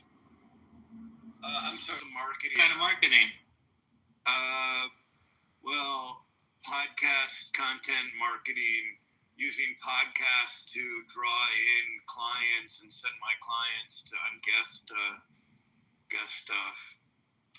Yeah, that's what's up. And I mean, that is an avenue. Are you familiar with Brad Lee? With Brad who? Brad Lee. Brad L-E-A. His name is Brad L-E-A. No. And he had a little stint here on Clubhouse too, and then he just said fucking he has a little own podcast as well. So yeah, bro, just check him out. I think it's called the Brad Lee Podcast. But check it out. Will do. Thank you.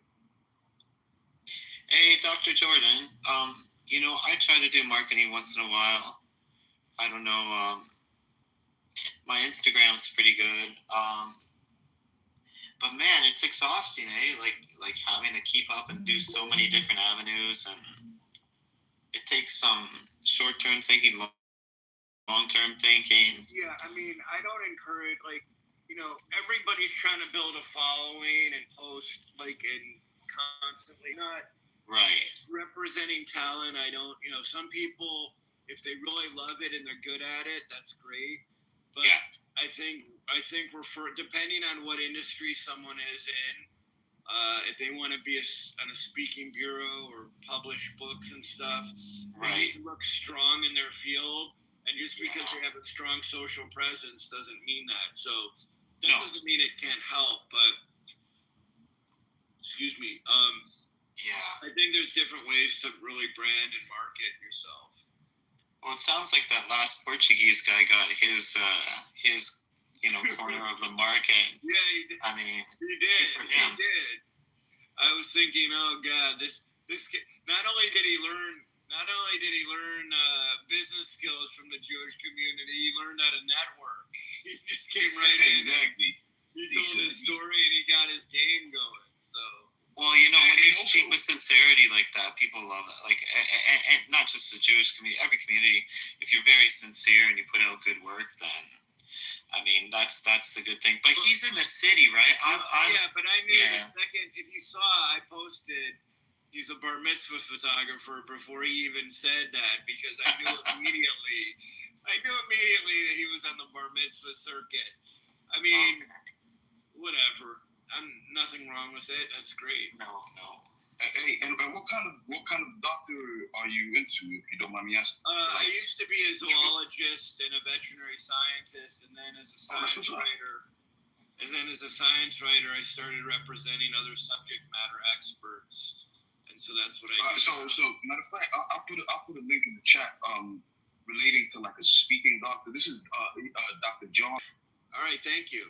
Even more than the Brad Lee, to the extent that y'all are both doctors, because I think Brad Lee is more on the business side, but yeah, Bergman is more on the like medical, or not even medical, but just the health wide side. Yeah, I mean, I don't even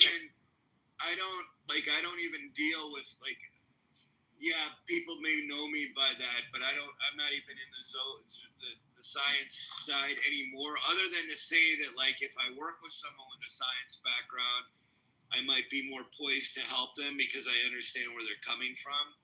But what I really love about my field is that I get to meet people in all kinds of fields these days, and not just in the science and health industries. Hey, that's what's up. What do you do, Lord? What do you do for work? Yeah. I'm from somewhere in East Africa, and I just manage the books mostly for like my family businesses, which is mostly farms, cows, and a bunch of crops. So Ethiopia or where? Oh man. Hey, look, we were talking. Look at the title. Like we were talking about doxing, but Kenya. My heritage. Kenya. Okay. Yeah. My mother went there, I think, about 3 months ago. Oh, that's what's up. Wait, where did she go? Where was she? She went Why didn't you go with her? She went safari. Why the fuck you did not go with her? Oh man, I don't have to. No, I'm still young. I don't have. I need to make more money and then I'll go. Wait, how old are you? Don't let me ask. Well, I'm 46, but. What the fuck? Yeah. But it literally cost her. Yeah, it literally cost her like, $10,000 or something to go. So oh man, yeah, that's probably with the travel agency that she got. Yeah. How long was she there for? I think like 3 weeks. Okay. I mean, that's still. This is a problem because I have friends who are Tanzanian who have their own, because I used to be in the wildlife conservation field. So, and Lord could speak to this. It's like the indigenous communities who offer travel, like these luxury companies that cost fortunes and fortunes. Yeah, they definitely travel that way, but that's what people see on the internet. So. No, but look, but it's about how and who you connect with. Because again, like being foreigners, and this is tip for everybody in the room, right? Is who you connect with. Right, so if you connect at least with a local that's there first initially, and then you go there, then it might make things a little bit more cheaper. Let's not even say affordable, but it will be cheaper because $10 grand for 3 weeks. She was telling me the exact same. She was telling me the exact same thing. She said if she goes, like next time she goes, if she ever gets a chance to go again, she's not gonna go with the group. No. And look, and funny enough, one of my mom's brothers has a travel agency that's booming. His joint, my uncle's joint is booming. So at the end of the day, it just depends on who you connect with, how you connect with them. You know, like in a situation like mine, shit. Like if you want to go to Kenya, whatever. Hey, as long as you can get your if you can get there, housing, accommodations, that can be covered. You know what I'm saying? So that's already slashed out. So it's about the networking that you have before you get there, because they are going to take advantage of the fact that you're American or European. I think she went Kenya, Tanzania, like to this place with the big, like where the meteor hit the ground, like a large crater. Or something. Crater, there was a crater. Yeah. Yeah, national park. I'm not sure about the one in Tanzania, but yeah, I've been to a bunch of craters in Kenya. I'm from like my tribe is actually from the Mount Kenya region. Okay. So yeah. But yeah, man, as long as she got to see some lions and elephants and giraffes, you know. So did she feed any giraffes? Well, I think she did all of it. I mean, it was a once in a lifetime trip for her, for sure. Say no more. Yeah, she absolutely loved it. If you plan to go there, bro, time it for that great migration, where the wildebeest, antelopes, just time it for that, bro. Because that is one of the most epic experiences of my life. Okay. Like, just observing that shit was crazy. Crocodiles, like those are I went there on a school trip. Like the school that I was on, that I was in, we had a school trip, and we went there. We saw that, and they were crocodiles. We saw crocodiles going at the wildebeest. Looking like shit was fucking crazy. But we saw lions. We saw lions like standing right there, big ass fucking lions. Not the ones you see at the zoo. I think the ones you see at the zoo are slightly smaller. Big ass. I imagine so, eh? Yeah, I imagine so. Yeah, it's ridiculous. So yeah, just time it for the time for the great migration, etc., etc. But that's what's up. Hey, but you, Pure, you said you were in the lab. Like what kind of lab? Oh yeah, no, I make perfumes. Oh shit, okay, that's what's up. Yeah. Hey, there's a movie about that. What movie was that? There's a movie the that perfumer, the one that he didn't really have a sense of smell, but he could make those concoctions or some shit. Well, he couldn't really talk, but he had an amazing sense of smell. It was a perfumer, But yeah, that's what's up, man. Hey, that's what's up. I actually want to. I want to get into colognes and perfumes, man. You better have some food. You need to order some food from Saudi Arabia. Oh yeah. Well, what I recommend is if you ever get into, the perfume line, what you want to do is you need the story. It's more important than anything. So the story. Oh, okay. Yes. Yeah. So like the all natural organic thing, and then like you can say, I don't know, exotic shea butters from Africa made by these women by hand, and you got to take all, like what I would do even before blending the perfumes would be like take photos of artisans and people making stuff with their hands, and like the process, like the process, the raw material process for how the ingredients have been, I guess, procured. Yeah, that's what's up. Yeah, and cultural symbols, like people even making like traditional clothing and all these things that you get like a shit ton of media, process narrative, visual narratives, and you keep all that together, and and then you can make whatever body jellies or shampoos, whatnot. Exactly. And then as long as you have the story and you have the packaging, then that's the way to sell. You got. Man, that's what's. Yeah. There's a store that I went to. What was it called? I don't remember what it was called. What was this shit?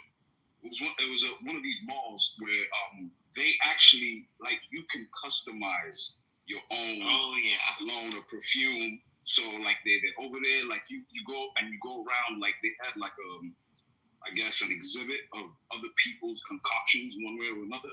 And it was and then you could do your own. You could create your own mixture of the perfume. So that's what's up, man. That shit, man. I can't wait to see. Wait, do you intend on putting out your own line or? No, I have my own brand. Okay. Yeah. I've had it for like 7 years now. And, all handmade. I do use real oud. Do you have any? Do you have any tobacco? Infusions. Yeah. Oh man, I'm gonna tap in, bro. Yeah. I'll put my site in just a second. I can put it in the chat. Here's my site. Yeah, man. Cause I'm a Burberry guy. Like for me, I've always loved Burberry. For some reason, I don't know why, but okay. Yeah, all handmade. But now my big project is that I work together with the geisha. If you know who the geisha are, the Japanese. Geishas from Japan. Yeah. So I work with them. I'm the only perfumer. I'm the only one. Okay, that's gonna be a story to tell. That's gonna be a story. Damn, bro, this shit's $1.70. Holy shit. Okay, all right. I'll fuck with it. I'm gonna fuck with it. Cause this is how much that Burberry Hero is. Like my new favorite fragrance is the Burberry Hero. The one in the brown container. So yeah. And this looks like it's in there. Hey, Hanson. Hey, how's it going? Yeah, good. Just in the laboratory, just putting together some perfumes and.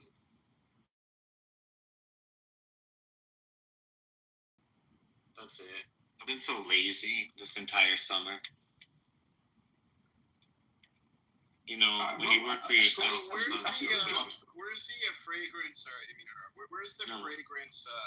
Where's some of the fragrance conferences? Are they all over the world or? Grass, and then I think the biggest one is in Milan. It's called Essence. Do you go to those or? No. I imagine it's expensive to get there. Yeah, I think like to set up a stall or something, like a little. So to advertise my fragrances. Yeah, it's like $20,000 or something. I'll do it one year, maybe not this year. I'm really not that big. I'm a better artisan than I am a business person. But all my fragrances, they always get like really good reviews, and I'm getting some new packaging in October. Wait, so what? So here's the thing: is it just perfumes, or do you also have cologne, or do you just cologne? An umbrella term for you? Okay, say no more. Yeah. Both. Say no more because I tease my lady friend about her perfume. I usually call it cologne, and then she gets mad, be like, "No, it's perfume." Yeah. But anything that smells good, I like it. I like messing around. I make the Arabic perfumes, the Muslim friendly perfumes with no alcohol, so they appreciate that. Yeah. Wait, so you ever so which one of your perfumes is most similar to Midnight in Dubai? I haven't smelled Midnight in Dubai, but I have one perfume in the Assam province, which is like the furthest east province of India. Really, really good oud oil. Yeah. It's really smooth and soft and smoky and ambery, so it's a good perfume.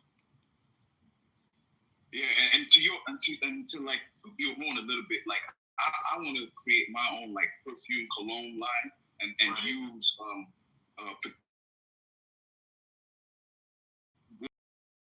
region where I'm from. Like I was telling you, I'm from the Mount Kenya region, and I want to refine particular woods, and then immerse them with, particularly tobacco. I fucking love tobacco. I'm not gonna lie. You gotta have some tobacco in there. But, and then and see where it goes from there. But I think that's something for, once I've established myself a little bit more properly, and then I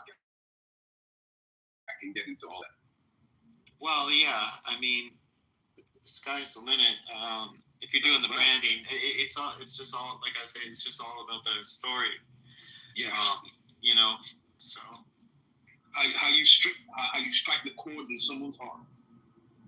Yeah, people buy because people don't need perfumes to survive, and so the reason that they buy it is primarily for emotional reasons. So if you can infuse your product with emotional resonance, something special, something handcrafted, something very story, like you said, yeah.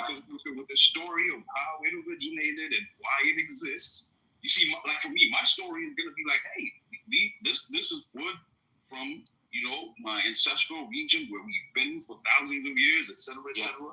Funny enough, it taps into the title of the room with culture. If it's a culture, like even we look at incense. Like I don't know how much incense is used in traditional Jewish settings. But yeah, there's those aspects of it.